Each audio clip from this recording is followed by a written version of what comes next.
أعوذ بالله من الشيطان الرجيم بسم الله الرحمن الرحيم بسم الله وبحمده السلام عليكم ورحمة الله تعالى وبركاته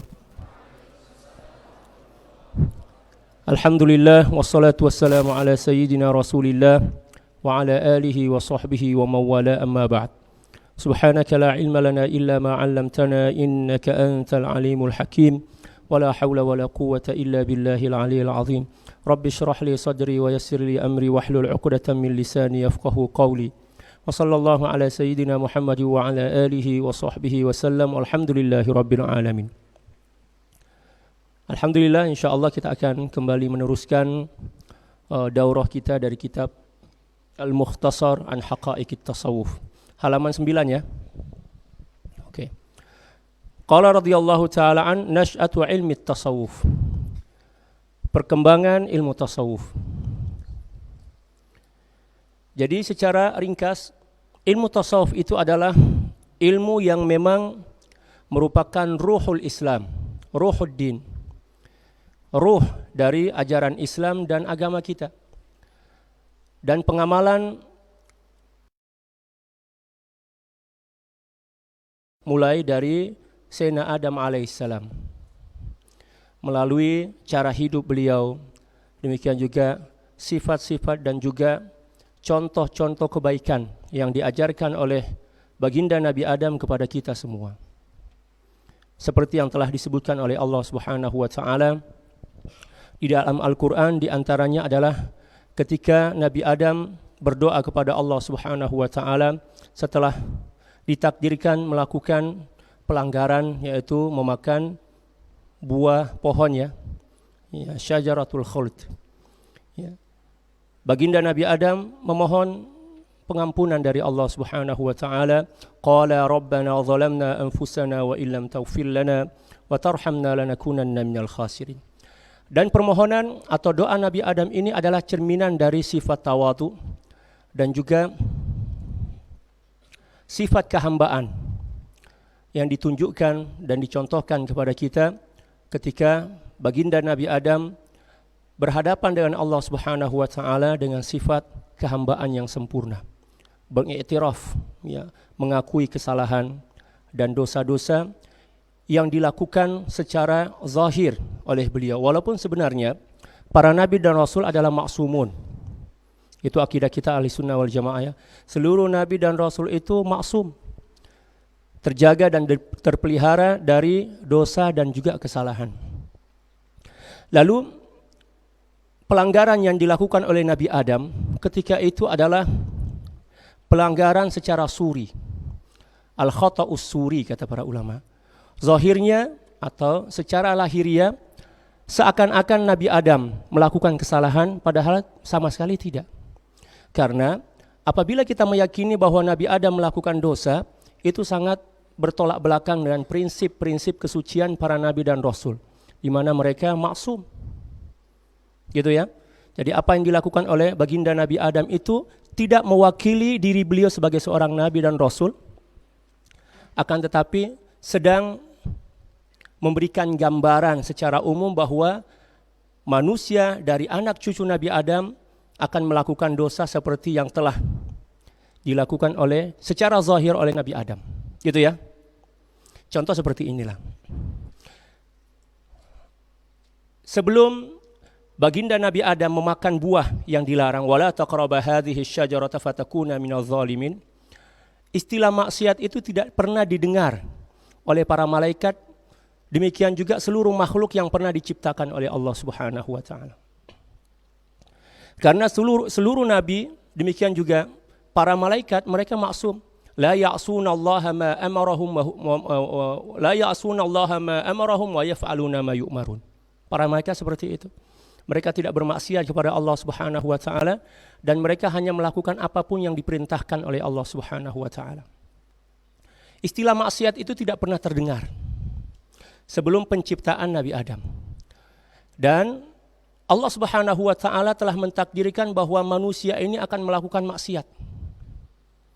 Tetapi ketika istilah maksiat itu belum pernah terdengar, lalu kemudian akan dicipta ya, generasi yang bernama manusia melakukan maksiat, maka manusia tidak akan pernah mampu untuk membedakan mana yang tergolong sebagai perbuatan maksiat dan mana yang tergolong sebagai ketaatan kepada Allah Subhanahu wa taala. Karena istilah maksiat itu tidak pernah terdengar dan tidak pernah seorang makhluk pun melakukannya. Paham ya? Lalu kemudian baginda Rasulullah sallallahu alaihi wasallam, Allah Subhanahu wa taala menjadikan baginda Nabi Adam ini sebagai percontohan ala sabili tamsil. Ya, untuk memperkenalkan bahwa yang namanya maksiat itu seperti ini loh. Paham enggak? Contoh seperti inilah. Kalian sebagai guru TK, ya kan? Ya. Kalian ngajarin kepada anak TK itu, ya, jangan ganggu teman ya. Anak-anak TK umur 4-5 tahun mereka nggak paham. Gangguin teman itu kayak gimana? Lalu kemudian kita kasih contoh. Oh wahai anak-anak sekalian, ya, yang dimaksud dengan mengganggu teman yang hukumnya haram itu seperti ini loh. Saya panggil satu orang, saya jewer kupingnya seperti ini, nggak boleh seperti ini ya, enggak. Boleh nggak polisi tangkap saya karena saya yang jewerin anaknya orang? Nggak boleh, karena saya sedang mencontohkan bahwa yang namanya maksiat itu seperti ini, jangan dilakukan. Paham nggak? Ala sabili tamsil, ala sabilil misal. Paham nggak? Demikian juga apa yang dilakukan oleh Nabi Adam. Allah Subhanahu wa taala menjadikan Nabi Adam sebagai contoh suri secara surah bahwa yang dimaksud dengan maksiat itu adalah contohnya seperti ini. Ketika itu kan belum ada manusia lain yang diciptakan kecuali Nabi Adam kan, dengan Siti Hawa. Lalu kemudian dipakailah ya, oleh Allah Subhanahu wa taala baginda Nabi Adam ini untuk memberikan contoh sesuatu yang harus ditinggalkan dan dihindari. Yaitu apa? Ya, melakukan sesuatu yang dilarang oleh Allah Subhanahu wa taala. Paham enggak? Ya, cara kita memahami apa yang terjadi pada diri Sayyidina Adam harus seperti itu. Kalau kita mengatakan bahwa Nabi Adam melakukan dosa, itu sangat berbahaya dan ya, bisa menggerus nilai-nilai ketahuidan kita kepada Allah Subhanahu wa taala. Karena prinsip yang diajarkan dalam tauhid itu kan ada 3 ya. Yang pertama adalah ilahiyat, yang kedua adalah nubuat, dan hal ini tentang Nabi Adam ini berkaitan dengan nubuat. Dan yang ketiga adalah sam'iyat. Betul enggak? Kalian sudah belajar itu ya dalam ilmu tauhid. Jadi sebenarnya nilai-nilai dan prinsip-prinsip dasar ilmu tasawuf itu telah bukan hanya diajarkan oleh Nabi Adam, akan tetapi sudah dicontohkan oleh beliau melalui pengakuan diri beliau sebagai orang yang berdosa di hadapan Allah, padahal beliau enggak berdosa kan? Paham enggak? Ya, seperti itu juga yang diajarkan oleh tasawuf. Ketika ada orang yang melakukan dosa, alangkah lebih baiknya kita menuduh diri kita sebagai sebab orang itu melakukan dosa daripada kita menuduhnya sebagai pendosa. Paham ya? Makanya zaman dahulu, di zaman baginda sallallahu alaihi wasallam, apabila ada seorang sahabat yang melakukan dosa, yang beristighfar itu bukan hanya sahabat yang melakukan dosa, tetapi sahabat yang melihat perbuatan dosa itu juga beristighfar, memohon ampun kepada Allah Subhanahu wa taala, menuduh diri mereka sebagai sebab sahabat itu melakukan dosa. Paham enggak? Itu luar biasa. Kalau sekarang tidak.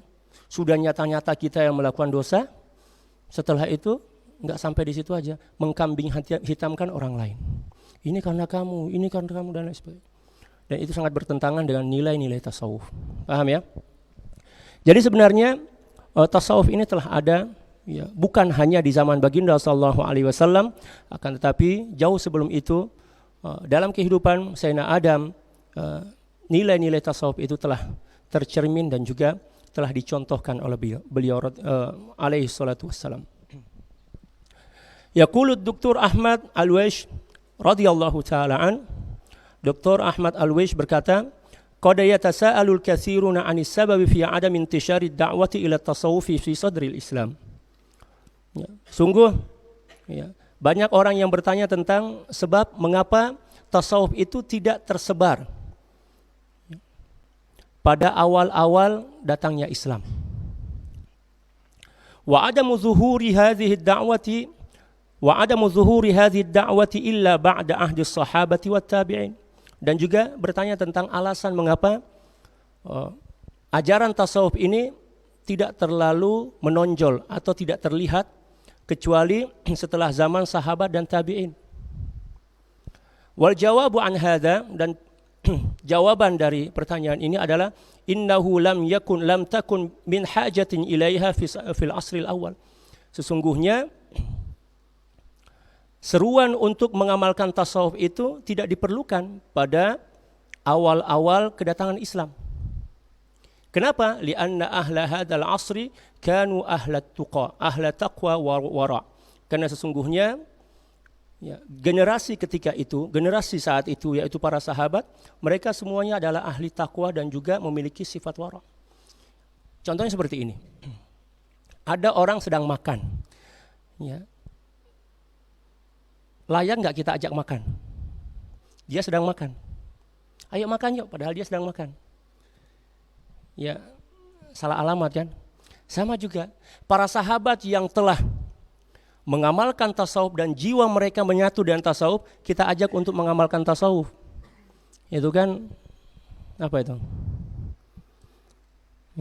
Masalah besar itu. Berarti Anda yang mengajak orang lain untuk melakukan sesuatu padahal orang itu sedang melakukan apa yang Anda serukan itu, sebagai tanda bahwa Anda nggak paham apa yang Anda sampaikan. Gitu ya. Oleh karena itu di zaman para sahabat istilah-istilah tasawuf itu nggak kepake. Nggak ada istilah maqam fana, nggak ada istilah sufi, nggak ada istilah arif billah, nggak ada. Yang ada adalah ulama billah. Sesuai dengan firman Allah Subhanahu wa taala dalam suratul Ahzab, "Innama yakhsyallaha min ibadihil ulama." Sesungguhnya yang takut kepada Allah Subhanahu wa taala dari hamba-hambanya adalah para ulama. Jadi istilah ulama itulah yang melekat di kalangan para sahabat ketika itu. Adapun istilah sufi, istilah arif billah dan lain sebagainya itu adalah istilah-istilah yang datang setelah generasi tabi'in. Itu ya. Dan tidak perlu mengajak kepada zuhud, mengajak kepada wara, karena apa? Para sahabat memang telah menyatu dengan sifat-sifat mulia itu. Gitu ya. Jadi seruan untuk kembali kepada tasawuf itu terjadi setelah zaman tabi'in, bukan zaman sahabat dan zaman tabi'in. Itu ya.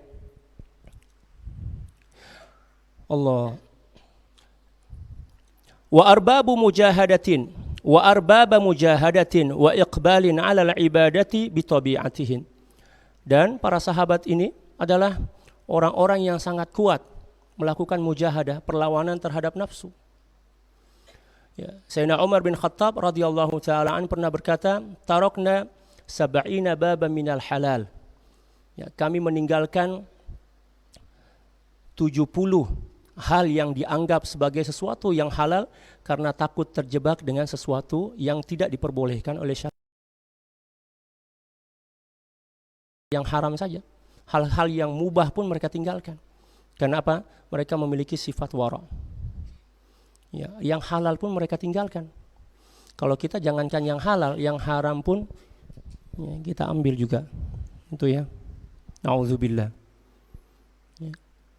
Wa iqbalin 'ala al-ibadati bi tabi'atihim, dan mereka senantiasa menyingsingkan lengan baju untuk senantiasa beribadah kepada Allah Subhanahu wa taala secara tabiat.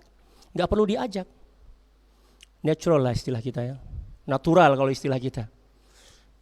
Jadi dulu orang azan itu bukan manggilin orang sholat, tapi hanya sebagai tanda bahwa waktu sholat sudah masuk. Mengapa demikian? Karena sebelum azan mereka sudah ada di masjid. Kalau sekarang, muazin kita sudah rasanya mau putus lehernya itu manggilin kan. Lah kita masih bilang apa? Sabar mas, sabar mas. Selimut saya ini masih enak ini. Cuaca dingin-dingin kayak gitu kan. Masih enak tidur seperti itu. Kalau mereka dulu, azan itu bukan mengajak orang untuk sholat, tetapi hanya sebagai tanda bahwa waktu sholat sudah masuk. Karena 30 menit, 45 menit sebelum waktu sholat masuk mereka sudah berbaris. Meluruskan shaf di masjid baginda sallallahu alaihi wasallam. Kan? Kalau kita sekarang sudah qomat baru pada pergi ambil air wudu. Datang, imam sudah assalamualaikum. Nah, jadi seruan atau ajakan untuk mengamalkan tasawuf ini datang ketika hati manusia sudah mulai cenderung kepada dunia. lalai kepada Allah Subhanahu wa taala, cinta kepada dunia. Karena itulah baginda sallallahu alaihi wasallam bersabda, hubbud dunya ra'su kulli khati'atin. Mencintai dunia itu adalah biang seluruh maksiat, seluruh dosa. Kita tidak dilarang untuk menjadi orang kaya, tetapi yang dilarang adalah menjadikan dunia sebagai kekasih hati kita. Meletakkan dunia itu dalam hati. Kita semua ini cinta dunia enggak? Cinta kan? Lebih baik jujur daripada bohong. Cinta kan? Ya. Apa buktinya bahwa kita cinta dunia? Nggak usah kasih bukti. Contohnya seperti ini. Apa yang kita miliki, baik itu harta dan lain sebagainya, telah menyusup masuk ke dalam hati kita. Cara yang paling gampang untuk mengetahui apakah dunia itu telah masuk ke dalam hati kita atau tidak, gampang sekali. Saya kasih tahu caranya seperti ini. Kalau Anda baru beli motor baru, lalu kemudian antum parkir di luar itu, ya, ketika sholat, pikiran Anda kepada motor itu tandanya bahwa motor itu ada dalam hati Anda. Lalu kemudian ketika Anda keluar, ternyata apa yang Anda khawatirkan, ya, bahwa Anda khawatir motor baru yang belum lunas itu tergores, ternyata terjadi motor yang tergores tapi hati Anda yang sakit. Betul enggak? Yang tergores motor tapi hati Anda yang sakit. Itu sebagai bukti konkret bahwa motor itu ada dalam hati Anda. Ya kan? Mudah kan? Duit 5.000 perak hilang. Dibawa kemana-mana itu. Sholat pikirin, baca Quran pikirin. Oh, berarti dunia itu masuk dalam hati. Sangat gampang untuk mendeteksi apakah dunia itu telah masuk dalam hati kita atau tidak. Ya. Zaman dahulu dunia itu dunia, tidak didewa-dewakan oleh para sahabat. Bahkan Sayyidi Abu Dzar Al-Ghifari radhiyallahu taala an pernah berkata, saya enggak wajib berzakat. Para sahabat kaget, loh ini syariat apa lagi nih? Lalu kemudian dipanggil oleh Sayyidina Ali. Jadi, ya, apa maksud Anda mengatakan saya enggak wajib berzakat? Kata Sayyidi Abu Dzar Al-Ghifari radhiyallahu taala an, bagaimana mungkin saya wajib berzakat? Uang saya enggak ada harta. Kalau saya ada harta langsung saya kasih kepada orang lain. Ya memang saya enggak wajib berzakat. Karena zakat itu wajib apabila cukup haul dan nisab kan.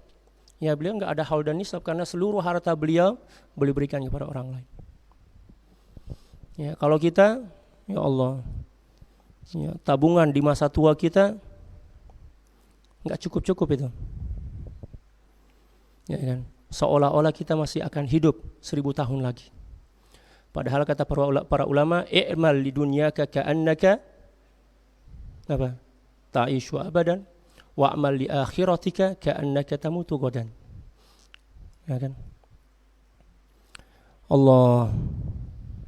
Wa bihukmi qurbi ittisalihim bi Rasulillah sallallahu alaihi wasallam, dan juga disebabkan karena ya mereka masih sezaman dan baginda sallallahu alaihi wasallam. Jadi enggak perlu diajak untuk sholat. Karena apa? Mereka memang sudah ya, ada di masjid sebelum sholat. Melihat baginda Rasulullah sallallahu alaihi wasallam sebagai contoh yang hidup. Apa yang dilakukan oleh baginda sallallahu alaihi wasallam juga dilakukan oleh para sahabat tanpa perlu diajak. Ya, seperti itu. Fakanu yatasabaquna wa yatabadaruna fil iktida'i bihi fi dzalika kulli. Dan mereka senantiasa berlomba-lomba dan bersegera untuk mengikuti, beriktida kepada baginda sallallahu alaihi wasallam ya pada semua itu. Pada semua tingkah laku baginda sallallahu alaihi wasallam, misdaqan liqaulihi ta'ala, laqad kana lakum fi rasulillahi uswatun hasanah liman kana yarjullaha wal yawmal akhir wa dzakarallaha katsiran. Wa innama mathaluhum fi dzalika kullihi kamathalil arabiyil quh. Perumpamaan mereka pada semua itu seperti orang Arab al-quh, orang Arab asli. Ya, ya'riful lughatal arabiyyata bitawarusi kabiran an kabirin. Di mana mereka mengetahui dan memahami bahasa Arab yang asli itu secara turun-temurun. Hatta innahu la yuqridu asy-syi'ra al-baligha bis-saliqati wal fitrah. Hatta ada di antara mereka yang menyusun syair itu ya, secara natural, tidak pakai mikir, nggak pakai nulis. Bersyair itu ya kayak ngomong biasa. Kalau kita bikin syair gimana? Ya, baru dapat satu baris dirobek, dicoret ganti yang lain. Karena memang kita nggak memiliki jiwa sastra itu. Itulah permisalan atau perandaian para sahabat ya dalam mengikuti jejak langkah baginda sallallahu alaihi wasallam dan juga ya mengamalkan ajaran Islam ya tanpa diseru, tanpa perlu belajar karena langsung melihat contoh dari baginda sallallahu alaihi wasallam. Jadi istilah tasawuf itu tidak dibutuhkan ketika itu. Paham ya? Nah, itu secara ringkas.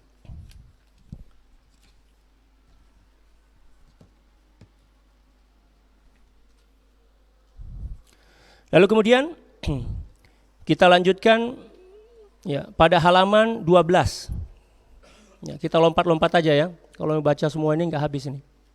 Fal Islamu ta'atun wa ibadatun wal imanu nurun wa aqidatun. Maka Islam itu adalah ketaatan dan ibadah. Kesimpulannya bahwa ajaran tasawuf itu adalah ajaran yang memang dibawa oleh baginda Rasulullah sallallahu alaihi wasallam yang disebutkan pada rukun ketiga agama kita. Kan dalam hadis Jibril disebutkan bahwa Sayyidina Jibril datang kepada baginda sallallahu alaihi wasallam di hadapan para sahabat lalu kemudian bertanya tentang pertama mal Islam, lalu dijawab oleh baginda sallallahu alaihi wasallam, al-Islam an tashhada an la ilaha illallah wa anna Muhammadar Rasulullah wa iqamus shalah wa itauz zakat wa shaum Ramadan wa hajjul bait aw hajjul bait man istata'a ilaihi sabila kan. Itu jawaban baginda sallallahu alaihi wasallam. Lalu kemudian pertanyaan yang kedua adalah tentang iman. Al-iman an tu'mina billah wa malaikatihi wa kutubihi wa rusulihi wal yaumil akhir wa qadrihi khairihi wa syarrihi minallahi ta'ala. Lalu kemudian pertanyaan yang ketiga adalah anil ihsan. Apa itu ihsan? An ta'budallah ka'annaka tarah. Engkau menyembah Allah. Apa cukup dengan menyembah aja? Enggak cukup. Menyembah itu syariat. Ya, ka'annaka tarah. Seolah-olah kamu menyaksikan Allah Subhanahu wa taala, itulah tasawuf. Penggabungan antara ya syariat dan tasawuf. Ihsan itu adalah penggabungan antara tiga pilar itu. Ya Islam, lalu kemudian iman dan akhlak, maka timbullah kerohanian dalam hati kita. Anta abudallah ka'annaka tarah. Engkau menyembah Allah Subhanahu wa taala seolah-olah engkau menyaksikannya. Apakah kita mampu menyaksikan Allah Subhanahu wa taala? Tidak. Makanya memakai adatut tashbih seolah-olah. Itu ya. Karena akidah kita ahli sunnah wal jamaah ya, mengajarkan bahwa zat Allah Subhanahu wa taala laisa kamitslihi syai'un wa huwas samiul basir. Tidak serupa dengan apapun, tidak mampu kita kenali secara hakiki. Apa yang kita kenali dari zat Allah Subhanahu wa taala hanya sebatas sifat dan asma Allah Subhanahu wa taala. Adapun kunhu Allah atau zat Allah Subhanahu wa taala tidak ada seorang pun yang mampu mengenal dan juga mengetahuinya. Itu dah. Jadi istilah ma'rifatullah, mengenal Allah Subhanahu wa taala, itu adalah simbol kepada ketundukan terhadap syariat dan juga adab-adab ubudiyah kita kepada Allah Subhanahu wa taala. Jadi jangan kita berfikir atau menyangka bahwa istilah ma'rifatullah, mengenal Allah Subhanahu wa taala, maksudnya kita mengenal zat Allah itu seperti apa, warnanya apa, besarnya apa. Na'udzubillah. Itu bukan akidah kita. Itu adalah akidah mujassimah. Kalau akidah kita adalah berdiri pada prinsip ya laisa kamitslihi syai'un wa huwas samiul basir. Gitu ya. Jadi ketika baginda sallallahu alaihi wasallam memberikan jawaban tentang pertanyaan ya ihsan, maka baginda sallallahu alaihi wasallam memberikan dua jawaban. Yang pertama adalah an ta'budallaha ka'annaka tarah. Hendaklah kamu senantiasa menyembah Allah Subhanahu wa taala dengan syariat seolah-olah kamu menyaksikan Allah. Seolah-olah menyaksikan Allah ini adalah natijah dari pengamalan syariat. Kalau Anda salat, lalu kemudian dalam salat Anda seolah-olah mampu menyaksikan Allah Subhanahu wa taala, itu sebagai tanda bahwa salat Anda telah sampai pada tujuannya. Karena tujuan ya, salat itu adalah untuk mengingat Allah kan. Apa maksud mengingat Allah Subhanahu wa taala? Seolah-olah menyaksikan Allah. Itulah maksud dari ya mengingat Allah Subhanahu wa taala. Wa aqimis sholata li dzikri, dan dirikanlah salat untuk mengingatku. Betul enggak? Tapi salat kita gimana? Yang kita ingat dalam salat itu malah segala sesuatu selain dari Allah. Betul enggak? Padahal tujuan sholat kita apa? Wa aqimis sholata li dzikri. Makanya sholat yang kita lakukan tidak mampu mencegah kita dari perbuatan keji dan mungkar karena kita tidak sampai pada hakikat sholat, yaitu berzikir kepada Allah seolah-olah ya menyaksikan Allah Subhanahu wa taala. Paham ya? Ya, dalam Al-Qur'an Allah Subhanahu wa taala berfirman, "Wa aqimis shalah, innas sholata tanha 'anil fahsya'i wal munkar." Dan dirikanlah sholat karena sesungguhnya sholat mampu mencegah seseorang dari perbuatan keji dan mungkar. Ya, itu kata Allah. Terus kenyataannya gimana? Ya, sholat yang kita lakukan belum mampu mencegah kita dari perbuatan keji dan mungkar karena kita belum pernah mendirikan sholat. Ya, yang kita lakukan adalah melaksanakan atau mengerjakan sholat, bukan mengiqamatus sholat. Berbeda ya antara fi'lus sholat, amalus sholat dan iqamatus sholat. Makanya dalam seluruh ayat, demikian juga hadis-hadis baginda sallallahu alaihi wasallam yang menjelaskan tentang perintah dan kewajiban salat pasti memakai kata iqamah. Pernah enggak baca hadis wa fi'lus shalah amalus shalah? Enggak ada. Pasti memakai kata iqamah. Wa aqimis shalah wa aqimus shalah. Ya kan? Dalam Al-Qur'an juga Allah Subhanahu wa taala berfirman, "Fa idza qadaytumus sholata fadhkurullaha qiyaman wa qu'udan wa 'ala junubikum." Semuanya memakai kata iqamah. Paham enggak? Apa yang dimaksud dengan iqamah? Iqamah itu adalah mendirikan sholat dengan menyempurnakan 3 pilarnya. Yang pertama syaratnya harus sempurna, yang kedua rukunnya harus sempurna, dan yang ketiga adalah adabnya harus sempurna. Adab terbagi menjadi 2. Yang pertama adalah adab zahir, pakaian kita harus bersih, ya kan, rapi. Kita kan mau menghadap Allah. Kalau kita menghadap Perdana Menteri atau menghadap Presiden atau menghadap Pak Camat aja kita harus memakai pakaian yang rapi kan. Kalau nggak pakai pakaian rapi malah diusir oleh ajudannya ya. Apatah lagi ketika kita berhadapan dengan Allah Subhanahu wa taala, pakailah pakaian yang paling mahal yang Anda miliki.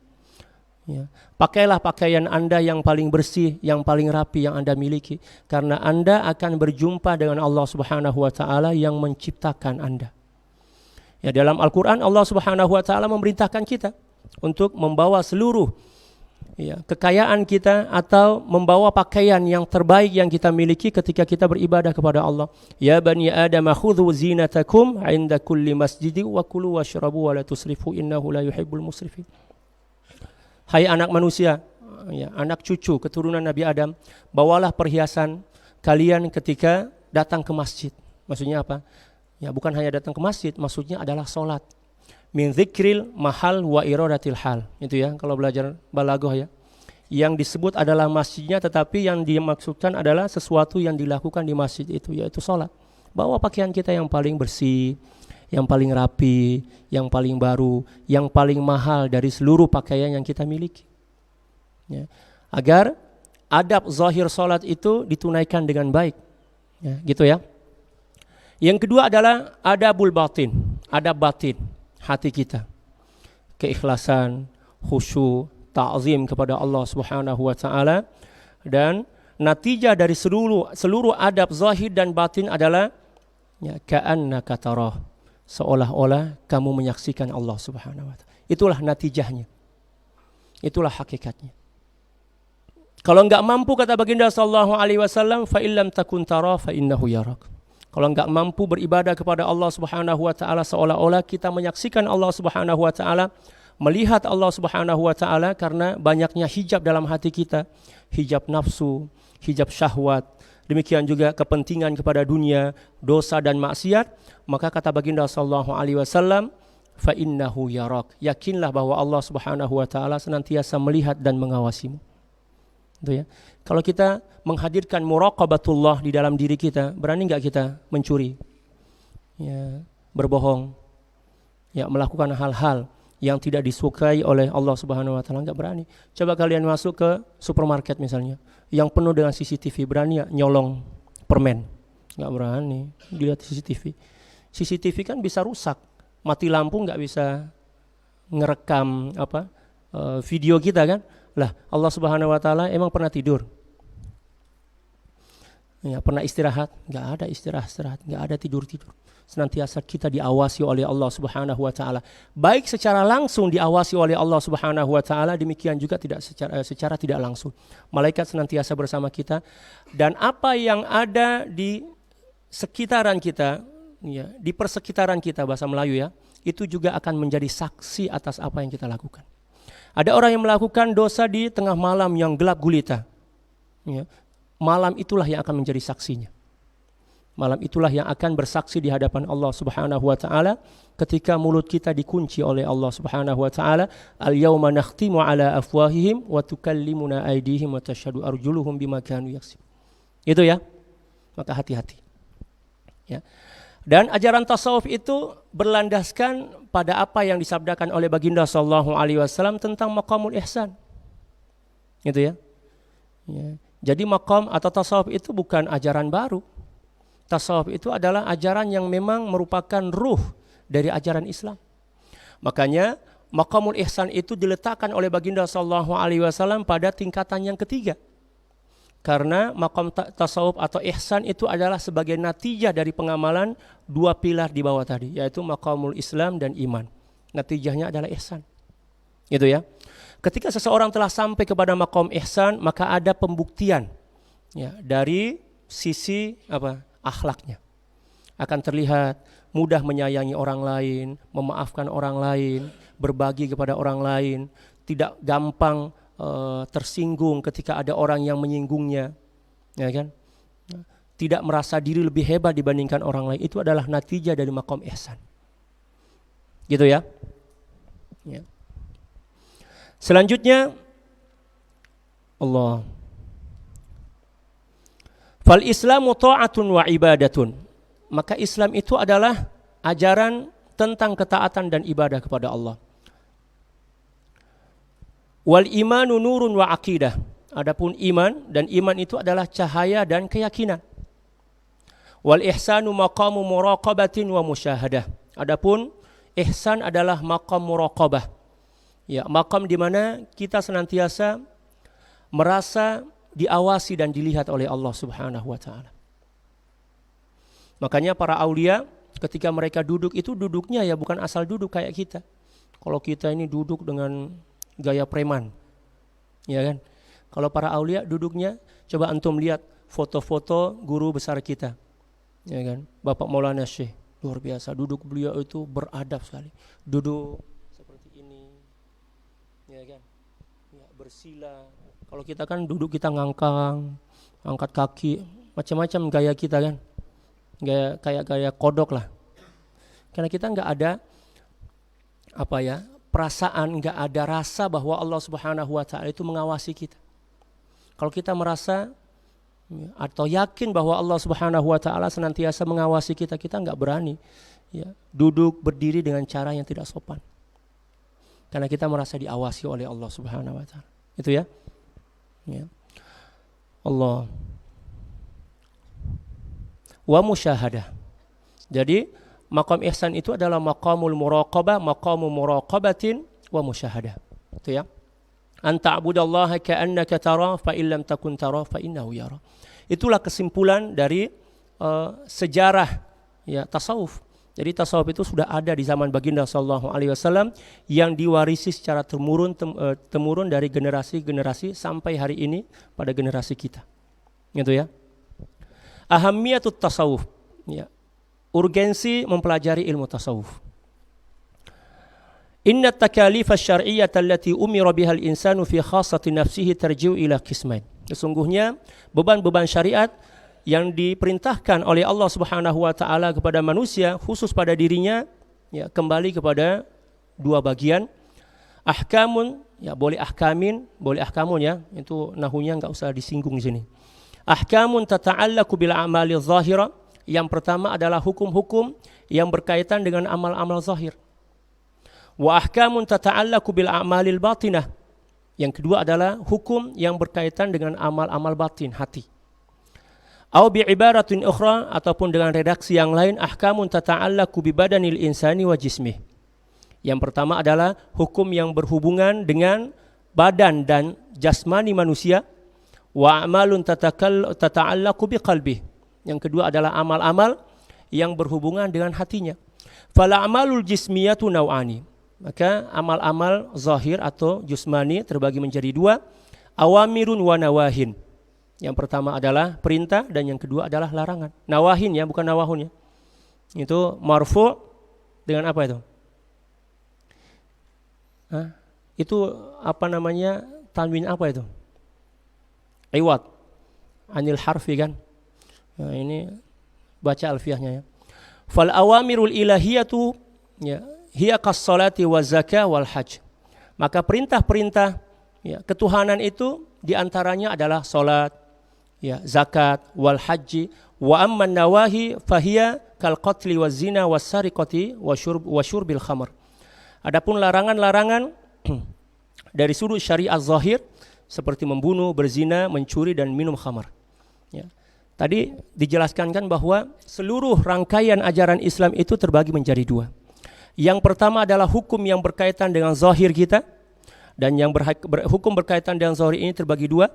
Yang pertama adalah ada larangan, yang kedua adalah perintah atau perintah dan larangan. Yang kedua adalah hukum-hukum yang berhubungan dengan batin kita, hati kita, dan hukum-hukum yang berkaitan dengan hati kita juga terbagi menjadi dua. Yang pertama adalah perintah-perintah dan yang kedua adalah larangan. Lalu kemudian beliau merincikan, ya kan? Di antara hal-hal yang diwajibkan yang berhubungan dengan amal-amal zahir adalah salat, puasa, zakat, haji dan lain sebagainya, dan yang dilarang adalah berzina, mencuri, merampok dan lain sebagainya. Oke? Wal a'malu wa ammal a'malul qalbiyatu fahiya aidan awamiru wa nawahin. Adapun amal-amal hati maka juga terbagi menjadi dua. Yang pertama adalah perintah dan yang kedua adalah larangan. Fa ammal awamiru, adapun perintah-perintah, fakal imani billahi wa malaikatihi wa kutubihi wa rusulih. Maka di antara contohnya adalah beriman kepada Allah, kepada para malaikat, kepada kitab-kitab Allah Subhanahu wa taala, kepada para rasul, wa kal ikhlasi war ridha wasidqi. Dan contoh yang lain adalah seperti ikhlas, ridha, jujur, wal khusyu'i wat tawakkul. Ya, dan juga tawakal. Wa amman nawahi, dan adapun ya hal-hal yang dilarang dari amal-amal batin, ya, fakal kufri. Ya, contohnya adalah kufur, wan nifaqi, nifaq, wal kibri, sombong, wal ujub, bangga, ya, war riya, ya riya maksudnya apa sih, pamer ya istilah kita ya. Ya, wal gururi, ya, tertipu dengan diri sendiri. Ya, wal hiqdi wal hasad, iri, hasad, iri dengki lah istilahnya ya. Wa hadzal qismu tsani al muta'alliqu bil qalbi ahammu min al qismil awwali 'inda syari'. Dan pembagian yang kedua yang berkaitan dengan hati ini adalah sesuatu yang paling penting menurut syariat kita. Ya. Ketika kita diperintahkan untuk disiplin, ya, mengamalkan amal syariat, maka perintah untuk disiplin menjaga hati kita agar tidak melakukan dosa itu lebih besar dan lebih aula dibandingkan disiplin menjaga, ya, dosa-dosa zahir. Gitu ya. Tapi dua-duanya penting dan wajib. Gitu ya. Paham gak ini? Paham ya? Paham gak bahasa saya? Ya. Oke. Wa in kana al-kull muhimman. Ya, walaupun kedua-duanya penting.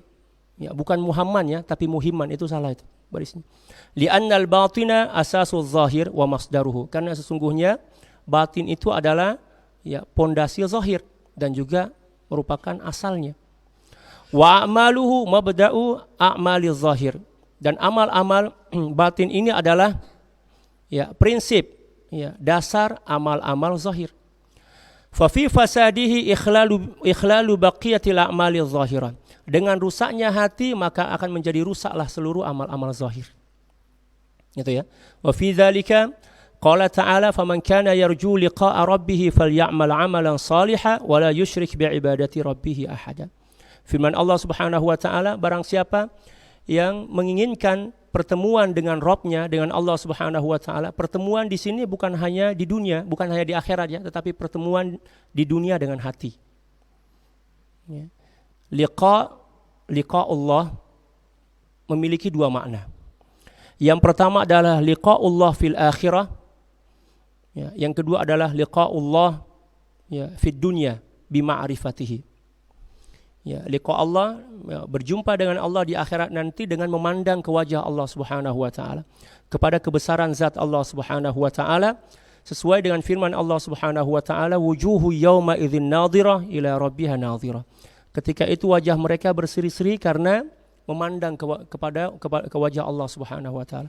Yang dimaksud wajah dalam ayat ini bukan wajah rupa seperti kita, tetapi wajah itu adalah simbol kepada keagungan dan kebesaran zat Allah Subhanahu wa taala. Itu ya. Paham enggak ini? Oke. Allah. Adapun melihat atau berjumpa dengan Allah Subhanahu wa taala di dunia ini dengan mengenal dan bermakrifah kepada Allah.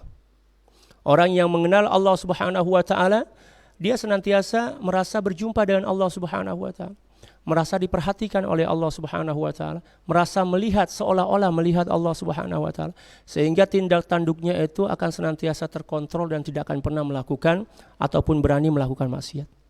Itu ya. Ya, ketika kita berani melakukan maksiat itu sebagai tanda bahwa kita lost control. Kita telah lepas dari kontrol muraqabatullah dalam jiwa kita. Itu ya. Allah. Walihada kana Rasulullah sallallahu alaihi wasallam yuwajjihu ihtimam as-sahabati li islahi qulubihim. Oleh karena itu baginda Rasulullah sallallahu alaihi wasallam mengarahkan perhatian para sahabat untuk memperbaiki hati mereka.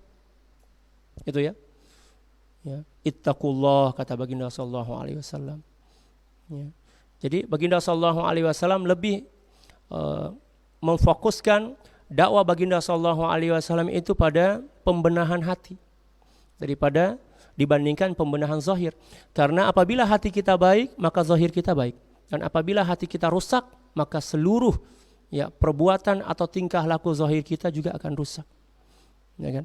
Di sini disebutkan baginda sallallahu alaihi wasallam bersabda, wa yubayyinu lahum anna salahal insani mutawaqqafun ala islahi qalbihi wa shifaihi minal amradil khafiyyati wal ilalil kaminah.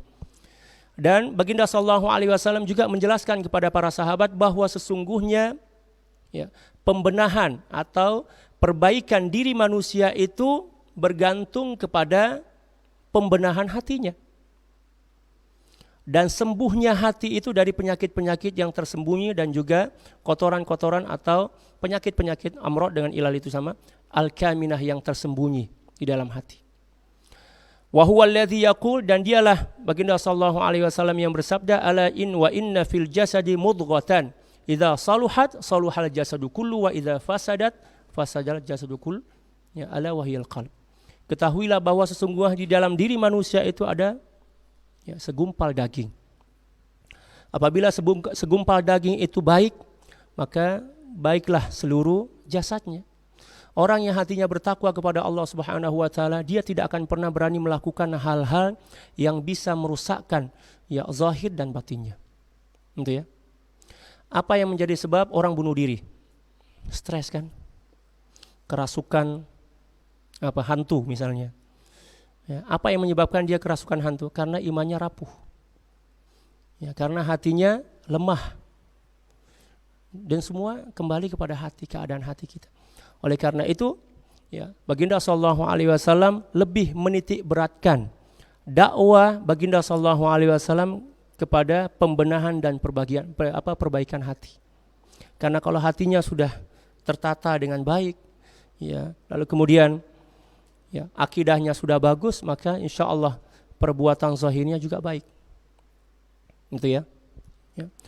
Wa idza fasadat fasadal jasadu kullu ala wahyal qalb. Dan apabila daging itu atau segumpal daging itu rusak, maka akan rusaklah seluruh jasadnya.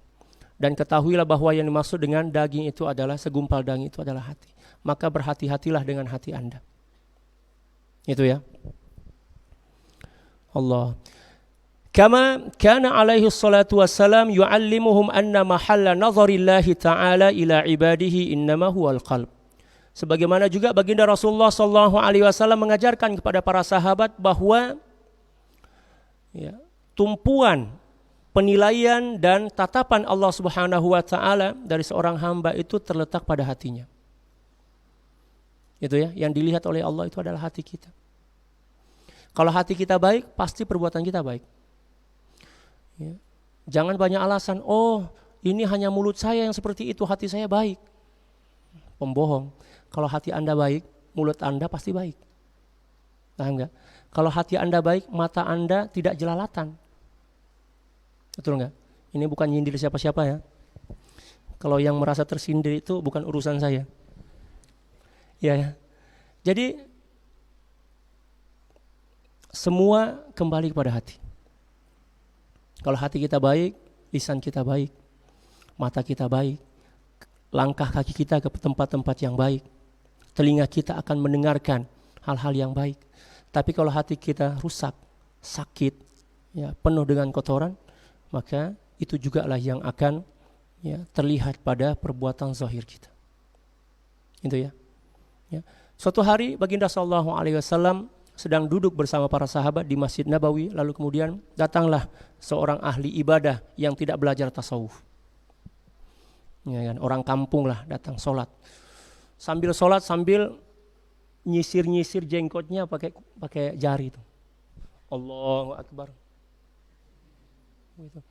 Baginda sallallahu alaihi wasallam melihat, lalu kemudian bersabda kepada para sahabat, ya, lau khasha'a qalbuhu la khasha'at jawarihu, kata baginda sallallahu alaihi wasallam. Kalau seandainya hatinya khusyuk, pasti seluruh ya tubuhnya juga khusyuk, maksudnya enggak banyak melakukan gerakan-gerakan yang sia-sia. Seolah-olah baginda sallallahu alaihi wasallam ingin menegaskan kepada kita bahwa hati itu adalah alat kontrol bagi seluruh tubuh badan kita. Kalau hati kita baik, insya Allah seluruh perbuatan zahir kita juga akan baik. Itu ya.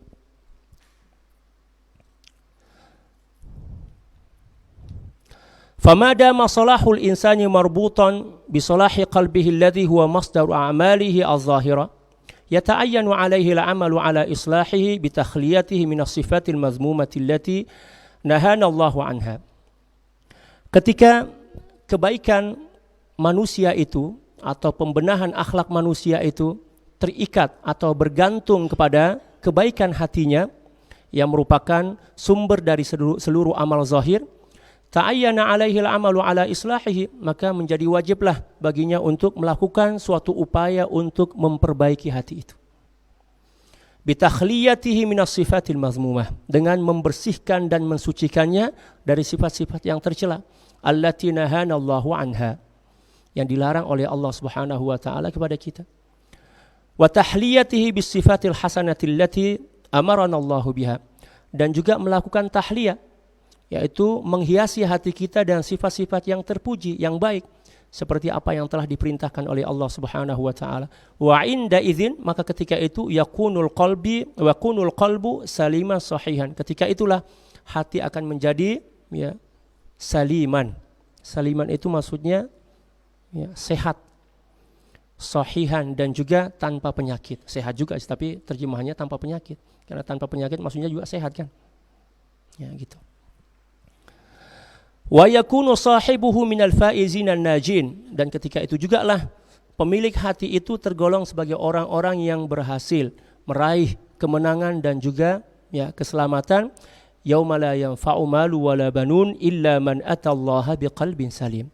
Ya, sesuai dengan firman Allah Subhanahu wa taala bahwa di akhirat nanti tidak ada manfaat ya, harta yang banyak, ya, anak yang belasan, banyaklah maksudnya, ya, kecuali illa man atallaha biqalbin salim, kecuali orang-orang yang datang kepada Allah Subhanahu wa taala dengan membawa hatinya yang bersih, yang suci dari penyakit-penyakit hati.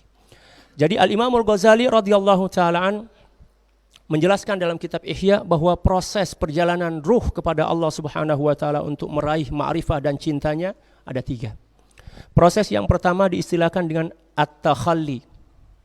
At-takhalli ya, membersihkan hati dari seluruh penyakit-penyakit, dari seluruh sifat-sifat buruk, melalui taubat dan istighfar secara istiqomah. Gitu ya. Apabila hati kita telah bersih dari sifat-sifat buruk, demikian juga penyakit-penyakit hati, maka proses yang kedua adalah at-tahalli. At-tahalli artinya menghiasi hati kita. Setelah kita bersihkan, kita hiasi dengan budi pekerti yang baik. Logikanya seperti ini. Ketika kita ingin menuang teh ataupun madu ke dalam cangkir atau gelas, yang pertama kita lakukan apa? Pasti memastikan atau memastikannya bahwa gelas yang akan kita jadikan sebagai tempat menuang madu itu atau teh itu bersih dan suci. Karena kita kan mau minum kan? Oke. Sama juga hati kita. Sebelum kita menghiasinya dengan sifat-sifat baik, hal pertama yang harus kita lakukan adalah kita bersihkan hati itu. Kita sucikan. Dengan apa? Bitaubati wal istighfar. Banyak-banyak bertaubat kepada Allah Subhanahu wa taala dan juga banyak beristighfar. Seperti yang telah dicontohkan oleh Baginda sallallahu alaihi wasallam. Walaupun Baginda sallallahu alaihi wasallam tidak ada dosa, enggak pernah bermaksiat, enggak ada sifat-sifat buruk, tapi Baginda sallallahu alaihi wasallam selalu mencontohkan kepada kita untuk senantiasa bertaubat kepada Allah, beristighfar kepada Allah Subhanahu wa taala, sesuai dengan sabda Baginda sallallahu alaihi wasallam yang diriwayatkan oleh Imam Abi Daud, demikian juga imam yang lain, ya ayuhan nas tubu ilallahi wastaghfiru fa inni atubu ilallahi wastaghfiru fil yaumi wal lailati mi'ata marrah. Wahai manusia, hendaklah kalian senantiasa bertobat dan memohon pengampunan dari Allah Subhanahu wa taala, karena sesungguhnya saya, kata Baginda sallallahu alaihi wasallam, di mana kita ketahui bahwa Baginda sallallahu alaihi wasallam tidak memiliki dosa, kesalahan, sifat-sifat buruk dan lain sebagainya. Fa inni atubu ilallahi wa astaghfiru, sesungguhnya saya senantiasa bertobat kepada Allah Subhanahu wa taala dan beristighfar fil yaumi wal lailati mi'ata marrah. Di siang dan malam hari tidak kurang dari 100 kali. Itu nabi yang enggak ada dosa. Yang kita gimana ini? Senantiasa diliputi dosa, itu pun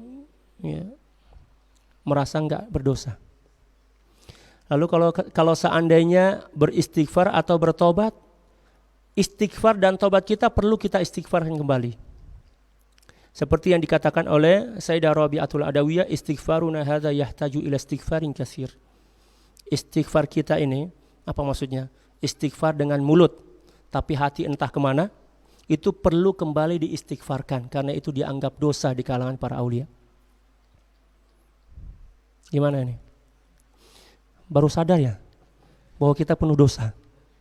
Baru sadar kan?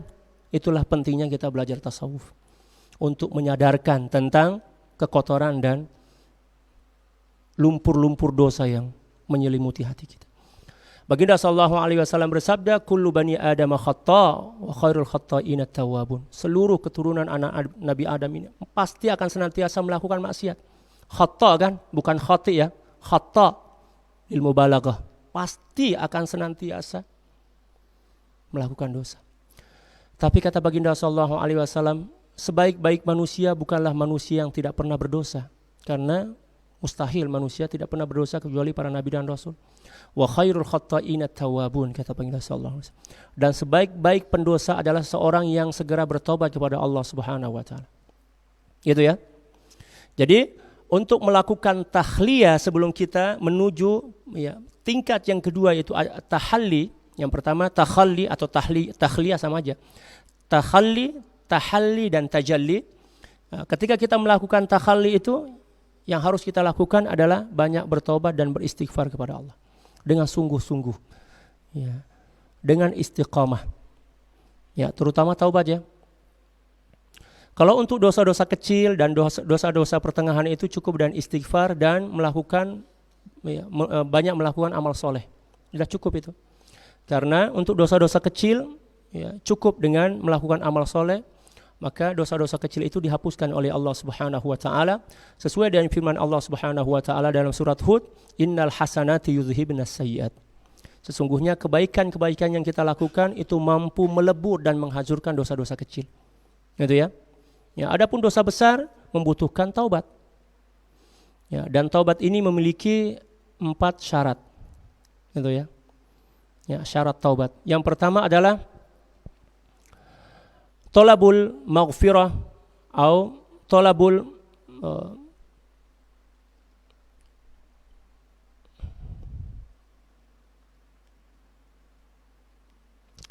syarat yang pertama adalah talabul maghfirati minallahi bil lisani wal qalbi ma'an. Memohon pengampunan kepada Allah Subhanahu wa taala dengan lisan dan hati kita, bukan hanya dengan lisan aja. Kita memang istighfar setelah salat kan? Tapi lisan aja kan, Ya. Hanya lisan aja. Yang diinginkan oleh Allah Subhanahu wa taala ketika kita bertobat dan memohon pengampunan itu bil lisani wal qalbi ma'an. Ya, dengan lisan dan hati kita. Itu yang pertama. Yang kedua adalah al-mufaraqatu an makanil ma'siyah. Menjauhkan diri dari tempat-tempat maksiat. Yang ketiga adalah wujudul an-nadami fil qalbi, adanya penyesalan dalam hati. Menyesal dengan betul-betul ya, bukan tobat-tobat sambal. Gitu ya. Ya, kita ini banyak juga yang tobat tapi tobatnya tobat-tobat sambal. Ya, kayak orang makan sambal kan? Makan plecing misalnya, beberuk. Opak-opak ke sini ya. Kerupuk opak-opak ya istilahnya. Makan pedas-pedas, kapok. Iya, kapok sekarang. Coba nanti tunggu 1 jam lagi. Ada ayam bakar, ada sambalnya, udah dihabisin semua itu. Itulah taubat sambal. Ya, kita kayak gitu. Ya kan? Ya harus ada penyesalan dalam hati kita. Dan yang keempat adalah al-azmu ala adamil audati ila dzambi abadan. Ya. Adanya kesungguhan hati kita untuk tidak kembali melakukan dosa. Kita berjanji kepada diri kita. Tapi walaupun setelah kita berjanji kita lakukan lagi, berjanji lagi. Sampai betul-betul kita muak dengan dosa. Jangan karena ya, setelah bertaubat kita tetap melakukan dosa, kita berhenti bertaubat. Ya tetap teruskan aja taubat itu. Sampai Allah Subhanahu wa taala ya meletakkan di dalam hati kita rasa jijik kepada maksiat. Orang yang betul-betul bersungguh-sungguh bertobat kepada Allah Subhanahu wa taala, walaupun pada awalnya dia akan terombang-ambing antara dosa dan taubat, pada akhirnya kalau dia istiqomah, Allah Subhanahu wa taala ya akan memberikan rasa muak, bosan dan jijik kepada maksiat. Ketika itulah seseorang itu akan benar-benar berada pada posisi yang dipuji oleh Allah Subhanahu wa taala dan dicintai oleh Allah Subhanahu wa taala sesuai firman-Nya, innallaha yuhibbut tawwabina wa yuhibbul mutatahhirin. Sesungguhnya Allah Subhanahu wa taala mencintai orang-orang yang benar-benar bertobat dan juga menyucikan dirinya. Paham ya? Nah, seperti itu. Allah, kalau ngomongin masalah dosa ini semua kena kita nih. Qala al-Imam Jalaluddin As-Suyuti rahimahullah, al-Imam Jalaluddin As-Suyuti rahimahullahu taala berkata, nama asli beliau adalah siapa? Abdurrahman As-Suyuti. Itu ya. Wa amma ilmu al-qalbi wa ma'rifatu amradihi minal hasadi wal ujub wal riya'i wa nahwiha, faqala al-Ghazali radhiyallahu ta'ala innaha fardu ain. Adapun berkaitan dengan ilmu tentang hati dan juga ilmu tentang mengenal penyakit-penyakit yang ada dalam hati, baik itu hasad, ya, ujub, riya dan sebagainya, faqala al-Imamul Ghazali, maka al-Imamul Ghazali berkata innaha fardu ainin. Hukumnya fardu ain, berarti belajar tasawuf ini fardu ain. Ya, seperti ini. Gampangnya kita pakai pendekatan ya qawaidul fiqhiyah. Itu ya. Allah. Wudu itu hukumnya wajib atau sunnah? Hukum dasar wudu wajib atau haram? Sunnah. Betul. Kapan wudu itu menjadi wajib? Ya, ketika hendak sholat. Berubah kan hukumnya kan? Pada dasarnya, pada asalnya wudu itu hukumnya sunnah, tetapi statusnya berubah menjadi wajib ketika dikaitkan dengan sholat, karena wudu ini adalah bagian dari syarat sholat. Ya, kata para ulama, mimbabi ma la yatimul wajibu illa bihi fahuwa wajib. Gitu ya. Oke. Sekarang Allah Subhanahu wa taala memerintahkan kita untuk membersihkan dan mensucikan hati kita. Wala taqrabul fawahisha ma dhahara minha wa ma batan. Ya kan? Innama harramal rabbiyal fawahisha ma dhahara minha wa ma batan. Sesungguhnya Tuhanku telah mengharamkan ya perbuatan-perbuatan yang kotor, baik yang zahir demikian juga yang batin. Maknanya Allah Subhanahu wa taala mewajibkan kita untuk membersihkan hati. Gitu ya. Lalu kemudian apa yang kita pakai untuk membersihkan hati kita?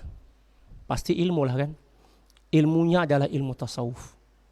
Maka kedudukan tasawuf ini bagi seseorang yang memiliki hati kotor, bagaikan kedudukan wudu bagi orang yang hendak melaksanakan solat. Mimba bima la yatimul wajibu illa bihi fahuwa wajib. Anda tidak wajib belajar tasawuf apabila hati Anda bersih. Tapi apakah hati Anda bersih? Saya bersih Ustaz, Tuan Guru, Kiai. Anda mengaku diri bersih, itulah tanda bahwa hati Anda betul-betul sedang kotor dengan kotoran yang enggak tahu berapa ton ya timbangannya. Itu ya. Karena Allah Subhanahu wa taala berfirman, "Wala tuzakku anfusakum huwa a'lamu bimanittaq." Janganlah kamu merasa diri suci, bersih, ya, soleh dan lain sebagainya, karena sesungguhnya hanya Allah yang mengetahui siapa di antara kalian yang tergolong sebagai orang-orang yang suci, sebagai orang-orang yang bertakwa. Ya. Tasawuf wajib enggak untuk para nabi dan rasul? Enggak wajib, karena hati mereka bersih, maksum kan? Berarti selain para nabi dan rasul dan para malaikat wajib mempelajari ilmu tasawuf. Ya kan, wajib. Karena kita diperintahkan dan diwajibkan untuk membersihkan hati kita. Dan kita harus memastikan bahwa ketika kita mengembalikan hati kita dan jasad kita kepada Allah, kita harus mengembalikan kedua-duanya ini ya, seperti ketika Allah Subhanahu wa taala meminjamkan jasad dan ruh kepada kita. Ketika itu ruh dan jasad kita bersih dan suci. Betul enggak? Sehat badan kita kan? Oleh karena itu, ketika kita ingin kembalikan ruh kita kepada Allah Subhanahu wa taala, maka yang wajib kita lakukan adalah membersihkan dan mensucikan ruh itu, agar ketika kita mengembalikan amanah ruh itu, kita mengembalikannya sesuai ketika Allah Subhanahu wa taala meminjamkannya kepada kita. Ada orang yang minjam mobil kalian atau gerobak lah, nah, ya mobil lah kayak gitu kan, bersih, mengkilap, wangi. Kata kawan kalian, wahai ya, abang, bisa pinjam mobilnya enggak? Oh bisa, pakai aja. Tiba-tiba dikembalikan, ya bannya sudah bocor, ya bodinya sudah peot-peot. Kalian mau nerima enggak? Pasti menuntut kan? Demikian juga hati kita.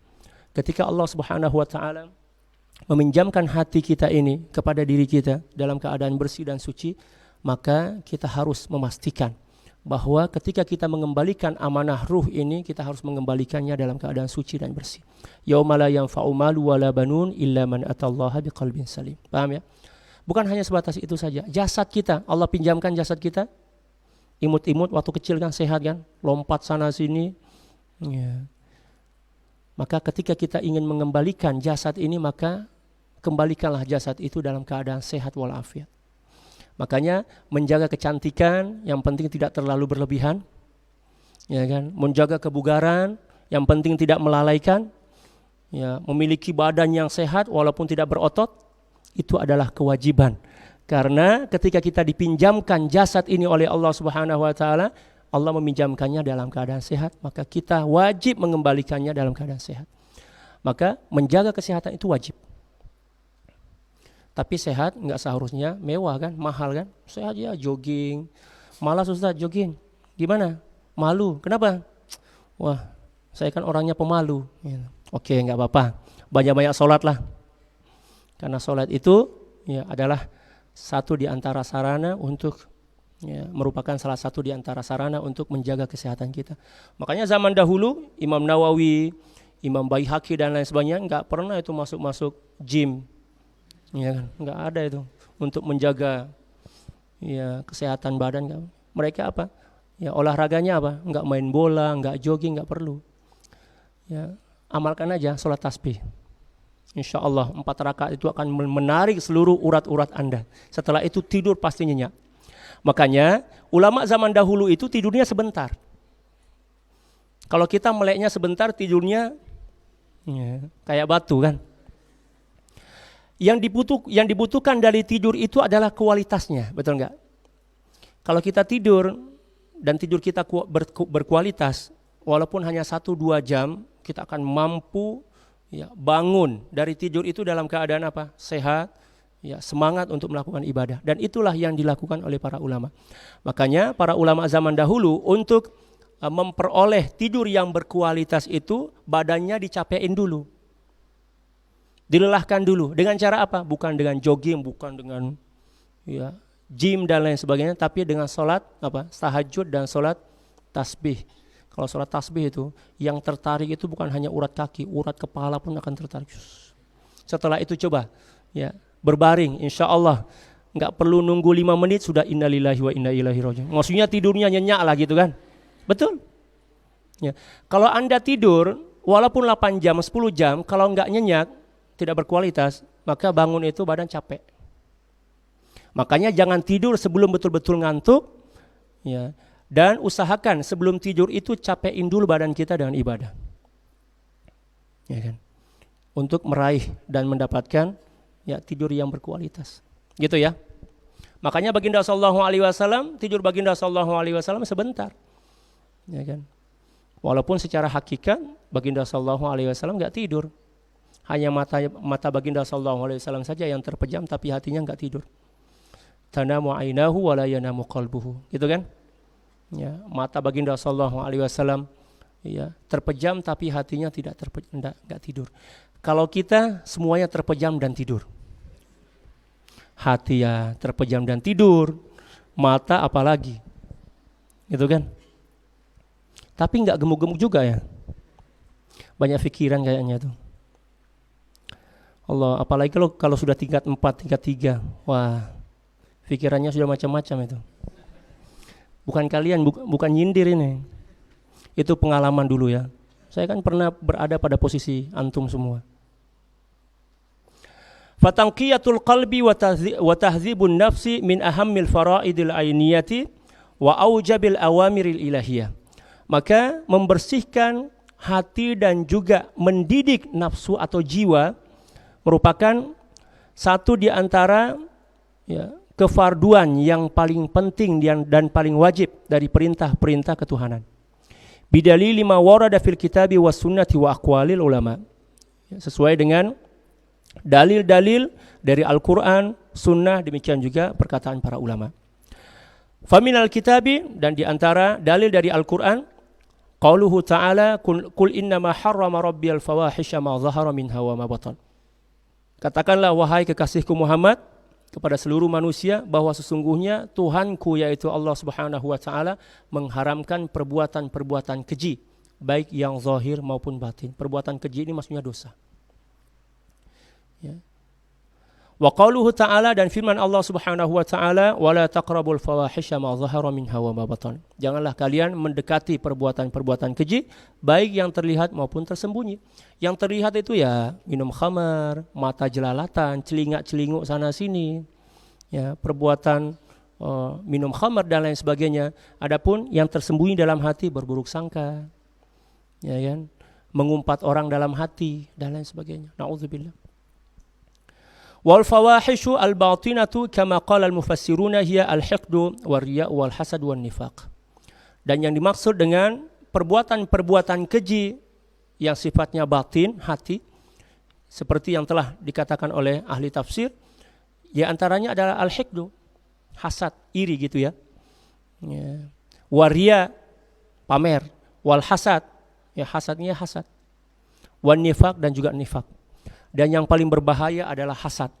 Karena kata para ulama, hasad ini adalah penyakit pertama yang menjangkiti hati iblis sebelum sifat takabur itu muncul. Makanya baginda sallallahu alaihi wasallam bersabda dalam satu hadis, atau kama qala sallallahu alaihi wasallam, iyyakum wal hasad fa innal hasad ya'kulul hasanati kama ta'kulun narul hatab. Hati-hatilah dengan sifat hasad, iri dengki. Karena sesungguhnya sifat hasad itu akan menghancurkan, akan meleburkan, dan akan membakar habis seluruh kebaikan yang ada dalam hati, sebagaimana ya, api melalap habis kayu yang kering. Jadi sebenarnya sifat buruk yang paling pertama yang terlihat atau yang muncul dalam hati iblis adalah sifat hasad. Am yahsuduna ala ma atahumullahu min fadli. Ketika Nabi Adam telah diceritakan tentang penciptaannya oleh Allah Subhanahu wa taala kepada iblis, iblis mulai hasad di situ. Loh, Allah ini gimana ini? Mau menciptakan Nabi Adam. Apa enggak cukup dengan saya yang senantiasa menyembah beribadah kepadanya? Hasad itu kan. Dan hasad itu semakin terlihat ketika Allah Subhanahu wa taala memerintahkan iblis untuk bersujud kepada Nabi Adam. Sebenarnya yang menyebabkan iblis itu enggak mau sebelum istakbaro kan adalah sifat hasad dulu. Sifat hasad yang menyebabkan dia enggak mau, lalu kemudian dari enggak mau memunculkan sifat takabur, dari takabur membawa kepada kekufuran. Aba wastakbara wa kana minal kafirin. Paham ya? Oleh karena itu, sifat hasad iri dengki jangan dipelihara. Cepat bersihkan dan sucikan hati kita dari sifat itu. Sifat hasad ini, ya Allah, enggak peduli siapapun akan menjangkiti hatinya. Terkadang hasad itu bukan kepada hanya kepada orang lain, terkadang kepada adik, kepada kakak, gitu ya. Itu juga ada. Makanya bersihkan hati kita dari sifat hasad. Karena sifat hasad inilah yang menghancurkan seluruh kebaikan yang ada dalam hati kita. Iyakumul hasad fa innal hasada ya'kulul hasanati kama ta'kulun narul hatab. Na'udzubillah summa na'udzubillahi min dzalik. Paham ya? Wa minas sunnati kullul ahadits allati waradat fin nahyi 'anil hiqdi wal kibri wal riya'i wal hasad. Adapun dalil dari hadis-hadis baginda sallallahu alaihi wasallam adalah seluruh hadis yang melarang kita untuk mendekati sifat hiqd, hasad iri dengki, sombong, riya dan sama juga hasad ya. Oke. Allah. Wa amma aqwalul ulama, adapun perkataan para ulama. Laqad addal ulama'ul amrad al-qalbiyyah min al-kaba'ir allati tahtaju ila taubatin mustaqillah. Para ulama telah menghitung atau menganggap bahwa penyakit-penyakit hati dari penyakit atau jenis-jenis dosa-dosa besar yang membutuhkan taubat secara terpisah. Jadi seluruh penyakit-penyakit hati itu dianggap sebagai dosa besar dan membutuhkan taubat. Gitu ya. Seluruh penyakit hati seperti itu. Seluruh penyakit hati. Dan saya pernah menggambarkan bahwa penyakit hati itu ibarat pohon. Di mana pohon ini memiliki akar, memiliki batang, lalu kemudian memiliki kulit, memiliki inti di dalamnya. Apa istilahnya? Inti ya. Yang paling keras di dalamnya itu. Kayu itu kan di luarnya agak sedikit lembek ya. Kayak pohon kelapa di dalamnya itu yang warna hitam itu loh, kecoklat-coklatan itu kan intinya. Apa sini istilahnya? Hah? Apa? Oh, gali ya, betul. Ya, gali. Ya, baru ingat bahasa Lombok, galinya. Lalu kemudian ada dahannya, ada rantingnya, ada daunnya, ada buahnya, ada rasanya. Betul enggak? Penyakit hati juga seperti itu. Ya. Ada akarnya. Akarnya adalah hasad. Seperti yang telah tertanam dalam hati iblis. Akarnya adalah hasad. Lalu kemudian sifat-sifat yang lain itulah yang menjadi batangnya, kulitnya, galinya dan lain sebagainya. Dan penyakit-penyakit hati juga ada rasanya. Ketika rasa penyakit hati itu atau nikmat penyakit hati itu telah menyatu dengan hati seseorang, maka harapan untuk sembuh itu sangat jauh. Dan terbukti dengan rasa gembira, senang dan bahagia setelah melakukan dosa. Itu adalah rasa dari penyakit hati. Paham ya? Halawah penyakit hati. Sama juga ketaatan itu ada halawahnya. Ketika hati seseorang itu telah tercengkram oleh halawatul ibadah, maka dia akan beribadah kepada Allah Subhanahu wa taala kayak orang gila. Seperti yang dilakukan oleh para sahabat.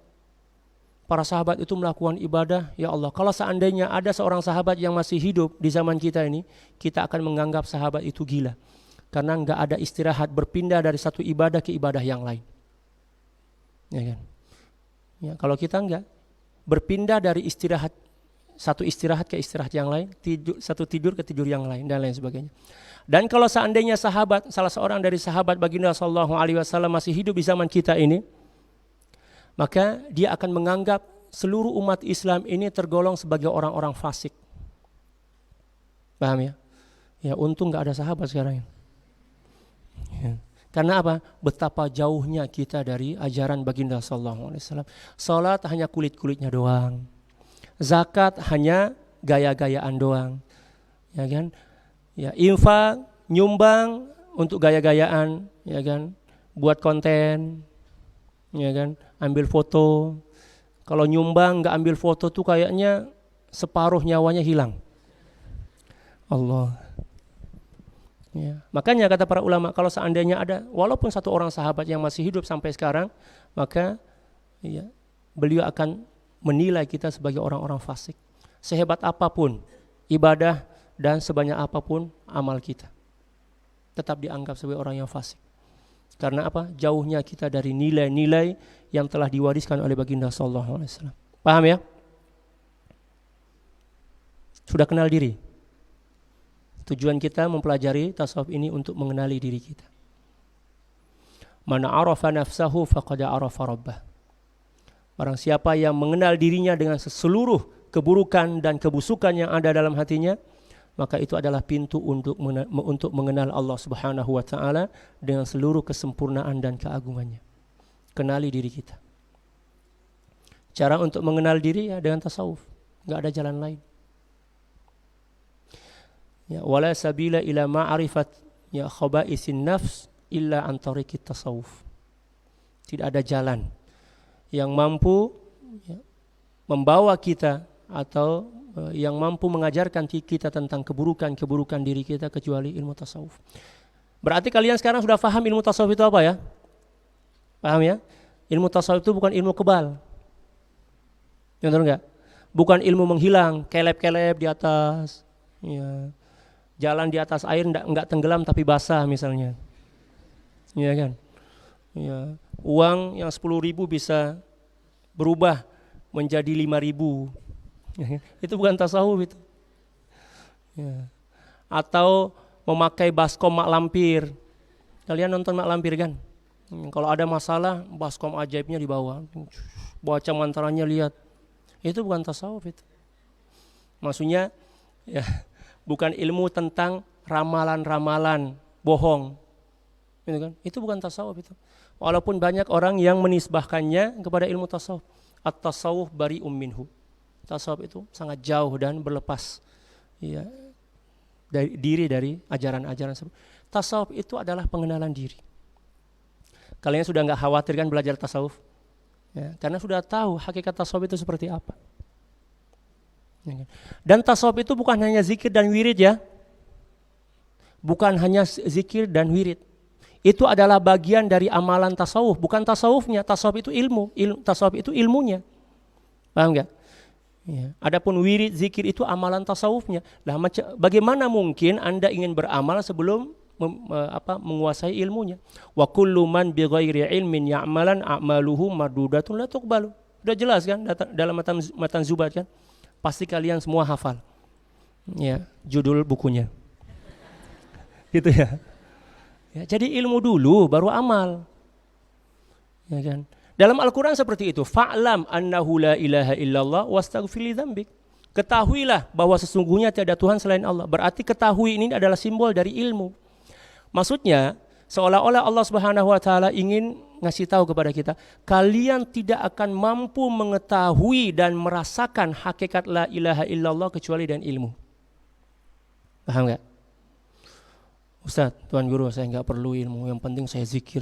Insya Allah dengan zikir Anda ya, Anda akan ditenggelamkan di Laut Cina Selatan. Maksudnya Anda akan hancur. Ya, ibadah tanpa ilmu itu kehancuran, binasa. Dan ilmu tanpa amal juga la yajuz. Al ilmu bima bila amalin kasyajari bila samar. Gitu ya. Yang kalian sudah hafal semua itu. Alhamdulillah. Allah. Itu ya. Wa yaqulu al-faqihul kabir al-allamatu Ibnu Abidin fi hasyiyatihi asy-syahira inna ilma al-ikhlasi wal ujubi wal hasadi wal riya'i fardu ainin. Allah. Ya. Kata Sayyidil Imam Al-Faqihul Kabir Al-Allamah Ibnu Abidin, dan beliau ini adalah mazhab Hanafi. Dalam kitab beliau ya Hasyiyah Asy-Syahira, beliau ada memiliki kitab ya, Hasyiyah. Beliau mengatakan inna ilmal ikhlas, sesungguhnya ilmu tentang ikhlas, wal ujubi ya, demikian juga tentang bangga diri, wal hasad war riya'i fardu ainin. Hukum mempelajarinya fardu ain. Berarti hukum mempelajari ilmu tasawuf itu fardu ain. Ya. Itu yang ingin beliau sampaikan sebenarnya. Paham ya? Ya. Jadi kalau ada orang yang mengatakan, saya nggak perlu belajar tasawuf lah, saya takut sesat. Anda semakin sesat kalau nggak belajar ilmu tasawuf. Sahih sini. Nah. Gitu ya. Lalu kemudian sampailah kita ya, pada halaman 16. Qala hujjatul Islam al-Imam al-Ghazali radhiyallahu ta'ala an ba'da an ikhtabara tariqat tasawuf. Al-Imam al-Ghazali radhiyallahu ta'ala an berkata setelah menguji ilmu tasawuf, jalan tasawuf, beliau menguji dulu. Karena Imam Al-Ghazali ini adalah seorang ilmuwan. Ya kan? Seorang wali yang juga akal beliau terikat dengan prinsip-prinsip keilmuan. Apapun, masalah apapun pasti ya diukur dengan apa? Dengan ilmu. Al-Imamul Ghazali seperti itu. Makanya kalau kalian mengaji Ihya, dan alhamdulillah saya ada pengajian Ihya ya pakai bahasa Arab, ya kitab Ihya bahasa Arabnya setiap hari setelah sholat asar. Kalau kalian mau ikut bisa, ya, sudah masuk pertengahan juz pertama. Ya, kalau kami dulu di Mesir mengaji Ihya itu 4 tahun baru tamat. Kalau di sini belum di ini ya, belum belajar Ihya ya. Ya kalau kalian mau join bisa. Ya, saya ada grup WhatsApp, WA lah istilah kita ya.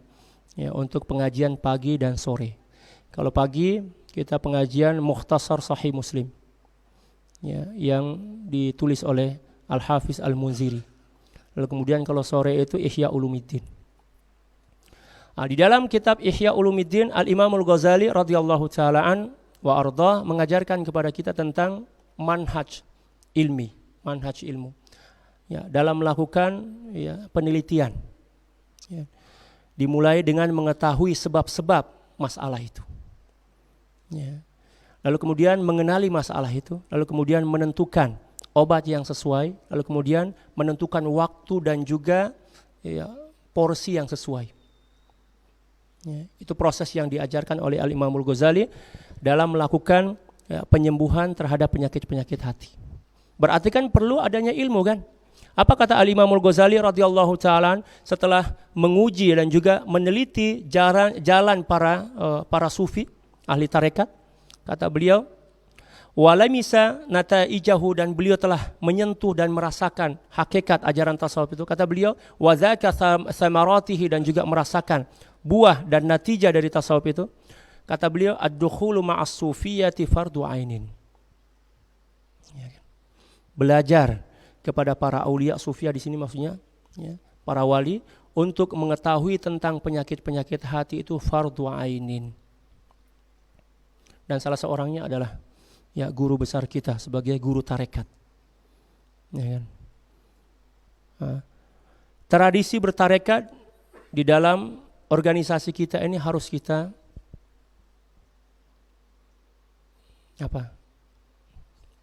kita refresh kembali, kita segarkan kembali. Karena itulah ya landasan utama perjuangan ya, organisasi kita, jalan kesufian. Tapi ya, amalan ini yang sudah mulai tergerus ya. Kita hiziban kayak orang balapan motor, luar biasa, nggak ada penjiwaan sama sekali. Ya baca berzanji itu kayak orang cilokaan.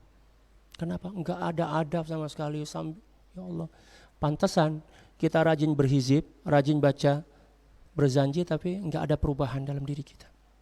Dan itu sangat bertentangan. Mengapa hal itu terjadi? Karena ilmu tasawuf kita masih nihil. Coba setelah ini kita pelajari, kita habiskan kitab ini, kita rasakan ada enggak perubahan pada diri kita. Perubahan, paling kurang perubahan yang kita rasakan adalah kita akan mengenali bahwa diri kita penuh dengan dosa dan kekurangan. Itu paling minimal ya. Ajaran Bapak Maulana Syekh luar biasa. Kalau antum baca nazom-nazom beliau itu kan, Batu Ngompal dan sebagainya, pada muqaddimah itu pasti bercerita tentang syariat, tentang akhlak, tasawuf dan lain sebagainya. Ya, seolah-olah beliau ingin mengatakan bahwa kalian sebelum belajar ilmu-ilmu yang itu, belajari dulu yang ini. Makanya diletakkan pada muqaddimahnya. Betul enggak? Sama dengan apa yang dikatakan oleh Sayyidil Imam Al-Ghazali radhiyallahu taala dalam kitab Ihya itu. Ya, beliau menyusun skala prioritas ilmu yang wajib ya kita pelajari. Ilmu yang pertama ya, pada peringkat pertama, pada tingkat yang pertama adalah ilmu tentang fardu ain. Tentang ibadah-ibadah yang bersifat fardu ain. Selesaikan dulu salat, puasa, zakat dan lain sebagainya ala hasabil hal. Yang kedua barulah ilmu yang berkaitan dengan fardu kifayah. Setelah itu baru ilmu yang sunnah, lalu kemudian fadhailul a'mal dan lain sebagainya. Itu ya. Itu manhajul ilmi. Nah, dan di antara sesuatu yang paling fardu seperti yang dijelaskan tadi adalah membersihkan dan mensucikan hati. Gitu ya. Ya. Sudah mulai kenal diri Anda. Kalau saya sudah lama kenal tapi masih begini-begini aja nih. Lalu kemudian Allah, idh la yakhlu ahadun min aibin illal anbiya. Allah. Illal anbiya alaihi wassalatu wassalam. Karena tidak seorang pun yang bersih dari ya, aib atau cacat celah kecuali para nabi dan rasul. Wa qala Abul Hasan Asy-Syadzili radhiyallahu taala, Sayyidil Imam Abul Hasan Asy-Syadzili radhiyallahu taala berkata, "Wa man lam yataghalghal fi ilmina hadza mata musiran 'ala al-kaba'iri wa huwa la yashur." Barang siapa yang belum menyelami ilmu kami ini, ilmu apa tuh? Ilmu tasawuf, ilmu tarekat, ya kan? Mata musiran, pasti dia mati dalam keadaan musiran 'alal kabair, ya, tenggelam dalam dosa-dosa besar, wa huwa la yashur, dan dia tidak menyadarinya. Karena orang yang tidak pernah membersihkan hatinya dari ilmu tasawuf, maka bisa dipastikan dalam hatinya penuh dengan sifat-sifat buruk. Karena kita bukan nabi dan rasul, hanya nabi dan rasul saja yang hatinya bersih dan bebas dari sifat-sifat buruk. Mafhum mukhalafahnya, hati kita penuh dengan sampah. Betul enggak? Sampah. Sampah apa itu? Sampah Indomie. Ya kan? Ya, makanya ilham, ya, nafahat, anwar, asrar enggak masuk ke dalam hati kita. Karena dalam hati kita ini ada anjingnya. Itu bukan kata saya ya. Baginda sallallahu alaihi wasallam bersabda, "Au kama qala sallallahu alaihi wasallam, la tadkhulul malaikatu baitan fihi kilab." Malaikat tidak akan masuk ke dalam rumah yang di dalamnya ada anjing. Oh, kalau seperti itu, Ustaz, Tuan Guru, saya mau pelihara anjing lah agar malaikat maut enggak datang ke rumah saya mencabut nyawa saya. Yang dimaksud malaikat di sini adalah malaikatur rahmah. Dan ini adalah bahasa simbolik yang diajarkan oleh Baginda sallallahu alaihi wasallam. Ya, kita harus paham bahwa setiap syariat pasti ada cerminan hakikatnya, dan setiap ya, hakikat pasti ada bayangan syariatnya. Ya. Bacalah seluruh hadis dan ayat-ayat suci Al-Quran pasti memiliki sisi syariat zahir dan batin, gitu ya. Jadi yang dimaksud dengan rumah dalam hadis ini adalah hati kita. Yang dimaksud dengan malaikat adalah asrar, ilhamat. Demikian juga keberkahan ilmu. Tidak akan masuk dalam hati kita. Tidak masuk ke dalam rumah kita yaitu hati, karena di dalamnya fihi kilab. ala sigatil jama'. Ya, banyak anjingnya. Dan anjing itu adalah kata simbolik kepada sifat serakah, rakus, tomak. Kata Sayyidil Imam Syekh Abdul Qadir Al-Jilani dalam kitab Jala'ul Khatir, cukuplah kehinaan yang disimbolkan oleh Allah Subhanahu wa taala pada kata tomak itu sebagai hinaan kepada orang yang serakah. Ya. Tomak, huruf to, mim dan ain kan. Cukuplah 3 huruf pada kata tomak itu menggambarkan betapa hina dan betapa buruknya orang yang memiliki sifat itu. Pertama huruf to, perutnya besar dan bolong. Maksudnya lapar. To kan, betul nggak? Maksudnya nggak pernah merasa puas dengan dunia sebanyak apapun. Betul? Ya. Perutnya gendut kayak bola dan di dalamnya bolong. Maksudnya nggak pernah kenyang, nggak pernah akan kenyang. Paham nggak? Kedua huruf mim, ada perutnya bolong terus kakinya menghujam ke bumi. Maksudnya saya mau hidup ya 1000 tahun lagi. Ya, tulul amal, panjang angan-angan. Takut mati, itu tanda kemunafikan. Ya kan? Betul enggak? Qul in kanat lakumud darul akhiratu 'indallahi khalisatan min dunillahi fatamannawul mauta in kuntum shadiqin wa la yatamannahu abadan bima qaddamat aydihim. Betul enggak? Orang-orang Yahudi itu takut mati karena apa? Mereka tahu bahwa ya, kematian itu sangat mengerikan. Dan mereka takut itu karena dosa-dosa yang mereka lakukan. Sama juga, orang yang takut mati itu disebabkan karena dosa. Adapun orang yang hatinya bersih dan suci, penuh dengan ma'rifah kepada Allah, tidak ada sesuatu yang paling didambakan dalam hidupnya kecuali apa? Kematian, karena ya al-mautu babul liqa ma' habibi. Kematian itu adalah pintu perjumpaan, pertemuan dengan sang kekasih, yaitu Allah Subhanahu wa taala. Paham enggak? Oke. Itu huruf mim ya. Yang paling ngeri itu adalah huruf ain. Mulutnya menganga, perutnya enggak nyambung. Huruf ain kan kayak gitu ya. Ini ada huruf ain kan. Perutnya kayak gitu. Maksudnya lapar. Semuanya mau ditelan aja semuanya. Kata Sidi Syekh Abdul Qadir Al-Jilani dalam kitab Jala'ul Khatir seperti ini. Maka tomak, serakah jangan dipelihara. Harus dibasmi, dihancurkan. Dengan apa? Ya, bizuhdi anid dunia. Zuhud kepada dunia. Gitu ya. Bizuhdi fid dunia. Allah. Wallahu a'lam. Kita lanjutkan. Ya, pada bab yang kedua di sini akan bercerita atau membahas tentang muqaddimah suhbah al-warisul Muhammadi, akhdul ahdi, al-ilmu, mujahadatun nafs, az-zikru, al-muzakara, al-khalwah. Allah. Oke. Tabayyana lana fil bab as-sabiq ahammiyatu at-tasawuf wa manzilatuhu fi takwin asy-syakhsiyati al-muslimati al-mutakamilah. Telah menjadi jelas bagi kita pada bab sebelum ini tentang pentingnya mempelajari, mengamalkan dan mendalami tasawuf, dan juga menjelaskan tentang ya, manzilatuhu, kedudukan tasawuf fi takwinit asy-syakhsiyatil muslimah, untuk membentuk karakter kepribadian ya, yang baik dan komprehensif. Ya. Wa annahu at-tatbiqul amaliyyu lil Islam, dan sesungguhnya juga telah dijelaskan bahwa tasawuf itu adalah pengamalan terhadap nilai-nilai Islam. Sudah mau habis waktu kita ya. Kirain sampai subuh ini. Wa annahu yahtamu bi islahi zahiril abd, dan tasawuf ini menitik beratkan pembahasannya pada perbaikan dan pembenahan ya, zahir abd, zahir seorang hamba, wa imarati batinihi, dan juga menyuburkan batinnya dengan ibadah tentunya ya. Wa taqwimi khuluqih, dan juga ya, memperbaiki akhlaknya. Wa tashihi ibadatihi wa muamalatihi, demikian juga memperbaiki ibadah dan juga interaksi sosial kita antara sesama. Itu ya.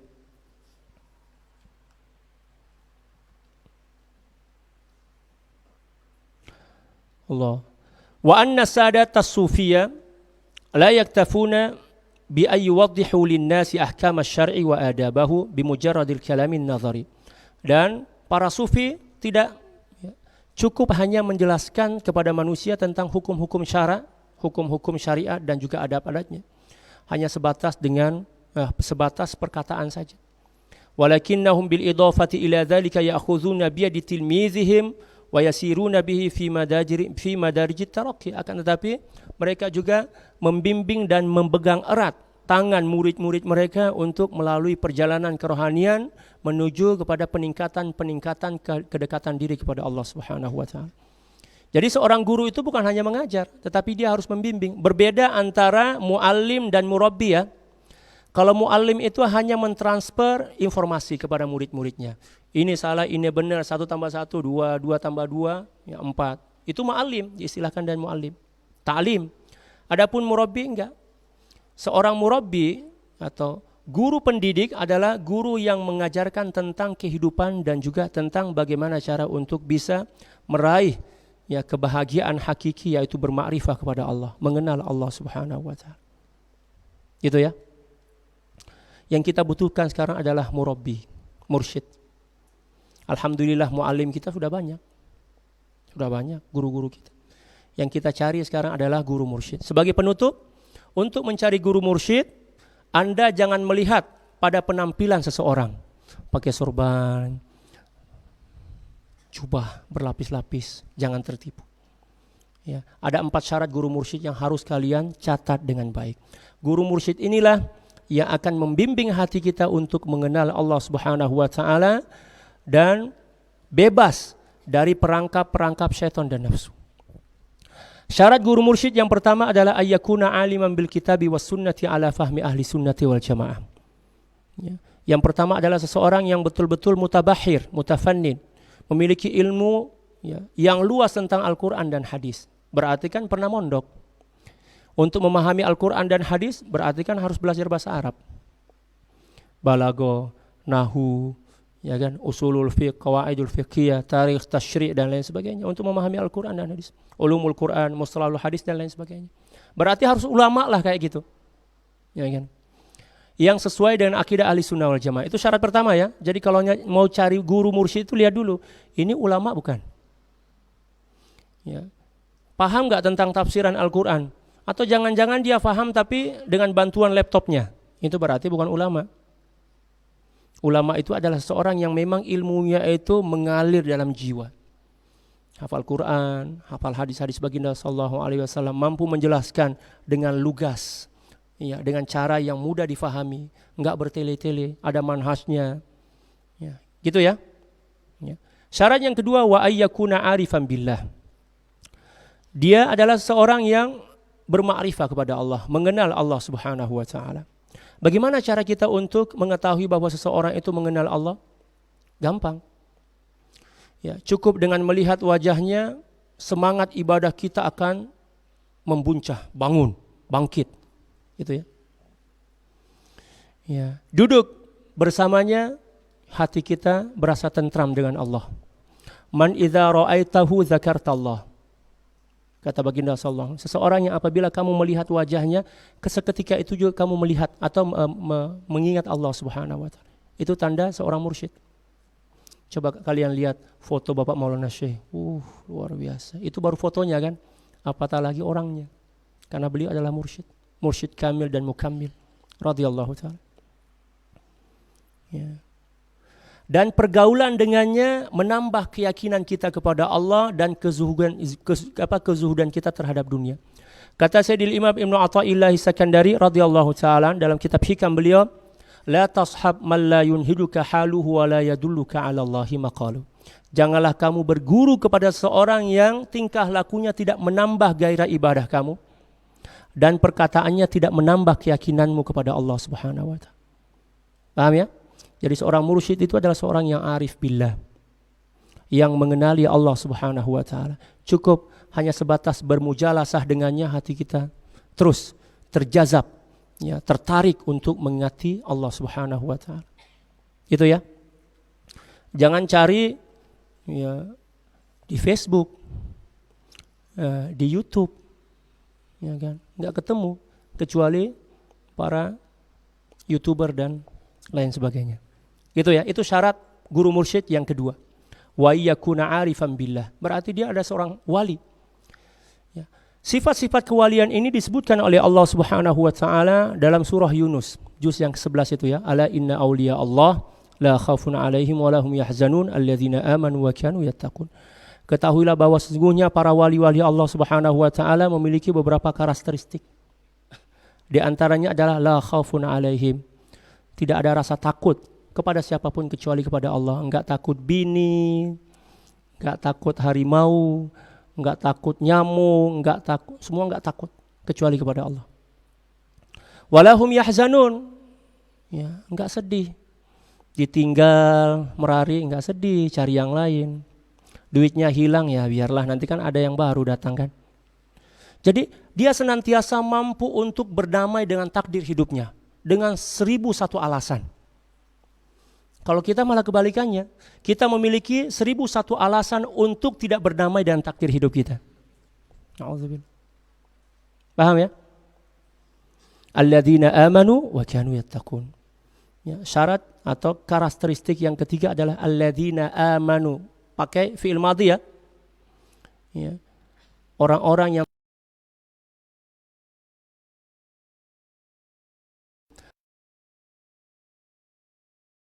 ketakwaan dalam dirinya. Makanya kalau kita belajar nahwu, khabar kana kalau dalam bentuk jumlah ismiyah, jumlah fi'liyah li ifadatil istimrar wat tajaddud, gitu ya. Kalau kita belajar nahwu, kan khabar kananya kan memakai jumlah fi'liyah ya, wa kanu yattaqun. Betul enggak? Berarti ya, syarat atau karakteristik ciri-ciri seorang wali yang ketiga adalah seorang yang senantiasa mencoba berikhtiar untuk menjaga ketakwaan dan meningkatkan ya ketakwaan itu kepada Allah Subhanahu wa taala. Itu ya.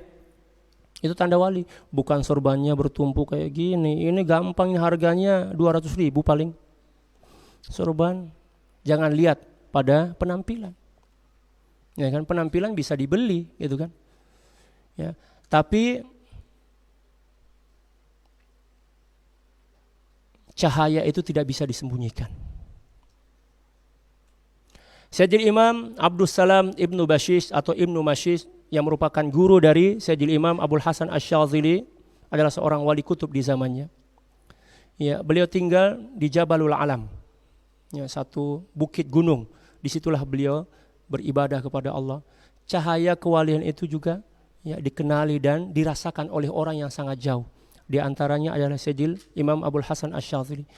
Jadi mutiara itu disembunyikan dimanapun, pasti cahayanya akan senantiasa tetap apa? Mengkilap. Dan sepandai apapun seseorang menyembunyikan bangkai, maka pasti akan tercium juga. Betul enggak? Ya, secara singkat aja ya. Dan syarat yang ketiga adalah ayyakuna sahibas sanad, memiliki sanad keilmuan yang jelas. Dan sanad keilmuan ini mencakup 3 sanad. Yang pertama adalah riwayah, yang kedua adalah dirayah, dan yang ketiga adalah tazkiyah. Itu ya. Dan yang keempat wa ayyakuna ma'dzunan min 'indi syaikhihi 'ala tarbiyati wal irsyadi lil ghair. Ya, dia adalah seseorang yang telah memperoleh izin atau diperbolehkan oleh gurunya untuk membimbing orang lain. Maksudnya keahliannya telah diakui oleh gurunya. Gitu ya. Kalau ada orang yang gurunya bilang, kamu jangan mengajar dulu, belajar aja dulu sini. Dia malah keras kepala, enggak apa-apalah, saya kan sudah hafal Quran, saya mau mengajar juga. Oh, itu orang yang magerur, orang yang tertipu oleh nafsunya.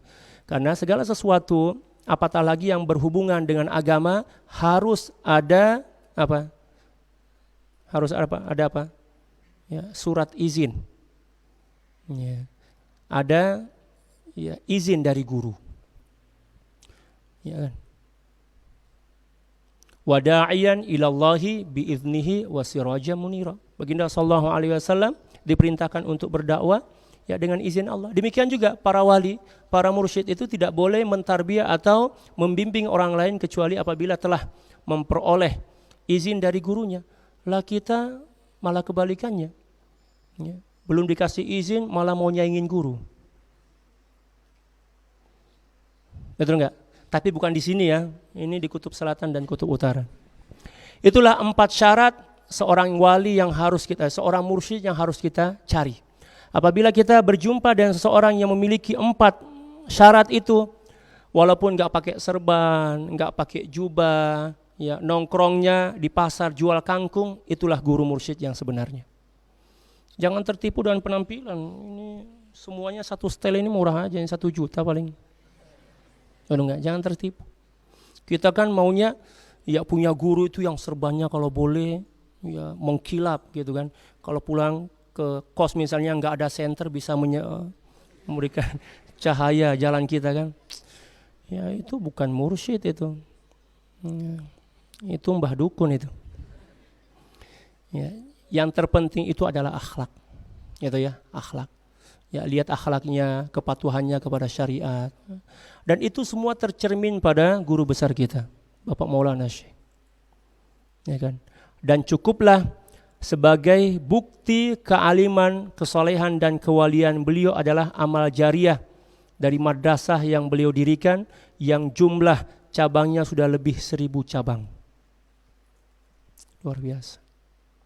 Enggak perlu kita cari dulu Bapak Maulana Syekh karamahnya seperti apa, bisa terbang enggak perlu cari yang itu. Lah, madrasah 1000 lebih cabangnya itu, emang ada orang yang bisa bikin madrasah cabang? Ya, cabang madrasah maksudnya cabang-cabang dari madrasah lebih 1000. Itu karamah itu. Itulah karamah yang paling zahir, yang paling nyata kan? Ya, sampai saat ini berarti seluruh ya Allah amal jariah beliau tuh nggak bisa dihitung itu. Alhamdulillah radhiyallahu ta'ala.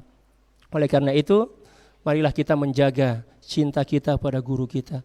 Walaupun beliau telah kembali kepada Allah Subhanahu wa taala, tapi yakinlah bahwa redha, ya doa dan juga ruh beliau senantiasa mendoakan, ya, mencintai dan juga mengharapkan kebaikan ya pada diri kita. Ya kan? Alhamdulillah. Pusara beliau ada di hadapan kita. Tiap hari kita bisa ziarah. Masya Allah, alhamdulillah. Ya. Dan tidak ada seorang pun yang mencintai wali kecuali di dalam hatinya ada ya benih atau bibit-bibit kewalian. Tapi jangan ngaku-ngaku dulu. Ini baru bilangnya benih-benih sudah ngaku. Oh berarti saya wali juga karena saya cinta kepada. Lah ini bahayanya nih. Ya kata Al-Imam ya Al-Junaid radhiyallahu ta'ala an, man kana fi qalbihi syahwatan minal wilayah la yajidu rihal wilayah raihatal wilayah. Barang siapa yang di dalam hatinya masih ada keinginan untuk jadi wali, tidak akan pernah menjadi wali. Nah, jangan cita-cita jadi wali ya. Tapi bercita-citalah jadi apa? Jadi hamba Allah yang betul-betul ya memiliki sifat-sifat ubudiyah dalam diri kita. Gitu ya. Terbongkar semua ya kita nih. Jadi malu kita nih. Alhamdulillah itu semua berkah dari guru kita Maulana Syekh. Ya, semoga Allah Subhanahu wa taala mengangkat derajat beliau dan semoga Allah Subhanahu wa taala membangkitkan dan mengumpulkan kita semua bersama beliau. Yuhsyarul mar'u ma'aman ahabba yaumal qiyamah. Seseorang akan dibangkitkan dan juga akan dikumpulkan bersama orang-orang yang dicintainya. Dan ya, kita mencintai beliau. Tapi bukan hanya sebatas pengakuan di mulut saja. Kita harus buktikan dengan perjuangan. Nah, makanya jangan numpuk di Lombok aja, keluar ke daerah Sulawesi Selatan menunggu kalian untuk berkhidmat di sana. Ini takut keluar kandang, ini gimana? Jago di kandang aja. Yang ada panggilan apa? Guru pejuang. Wah, nggak ada yang berani keluar. Gimana nggak berani keluar? Ya, kami di Sulawesi itu sangat membutuhkan tenaga kalian. Ya kan? Jangan khawatir. Ya. Wa may yattaqillaha yaj'al lahu makhraja wa yarzuqhu min haitsu la yahtasib. Ya, jodoh itu bukan hanya di Lombok. Di Sulawesi juga banyak. Ya. Gitu ya. Enggak usah panjang-panjang lah. Kayak nanti kalian enggak jadi ngantuk nanti. Wallahu a'lam bishawab. Ya, cukup sekian daurah kita pada malam hari ini dan insyaallah besok kita lanjutin lagi ya. Mudah-mudahan bisa tamat lah 3 hari. Apa bisa ini? Insyaallah kita akan tamatkan sesuai dengan kemampuan kita. Saya akan menjelaskan poin-poinnya aja. Tapi muqaddimah 2 pertemuan yaitu tadi sore dan malam ini sangat menentukan langkah pemahaman kita untuk masuk kepada bab-bab yang lain. Gitu ya.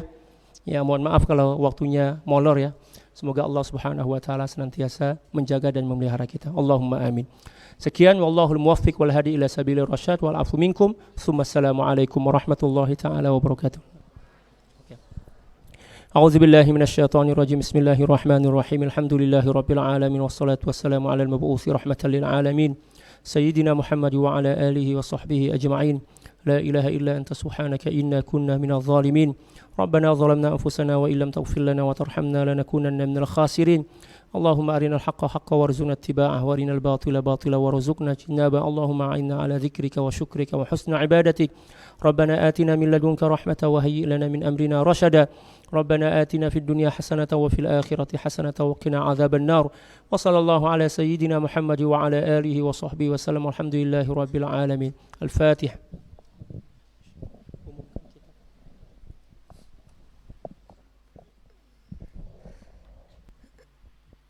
Alhamdulillahirrabbilalamin, kita sudah melaksanakan daurah untuk hari pertama.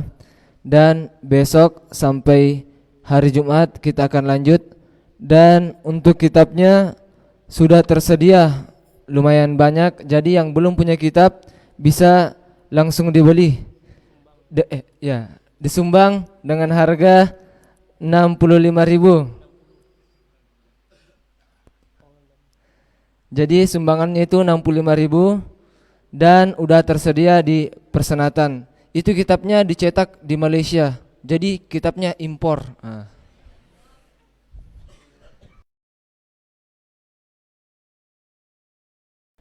Dapat kitab sekaligus nyumbang, insya Allah jadi pahala. Sekian, wallahu muwaffiq wal hadi ila sabilir rasyad. Wassalamualaikum warahmatullahi wabarakatuh.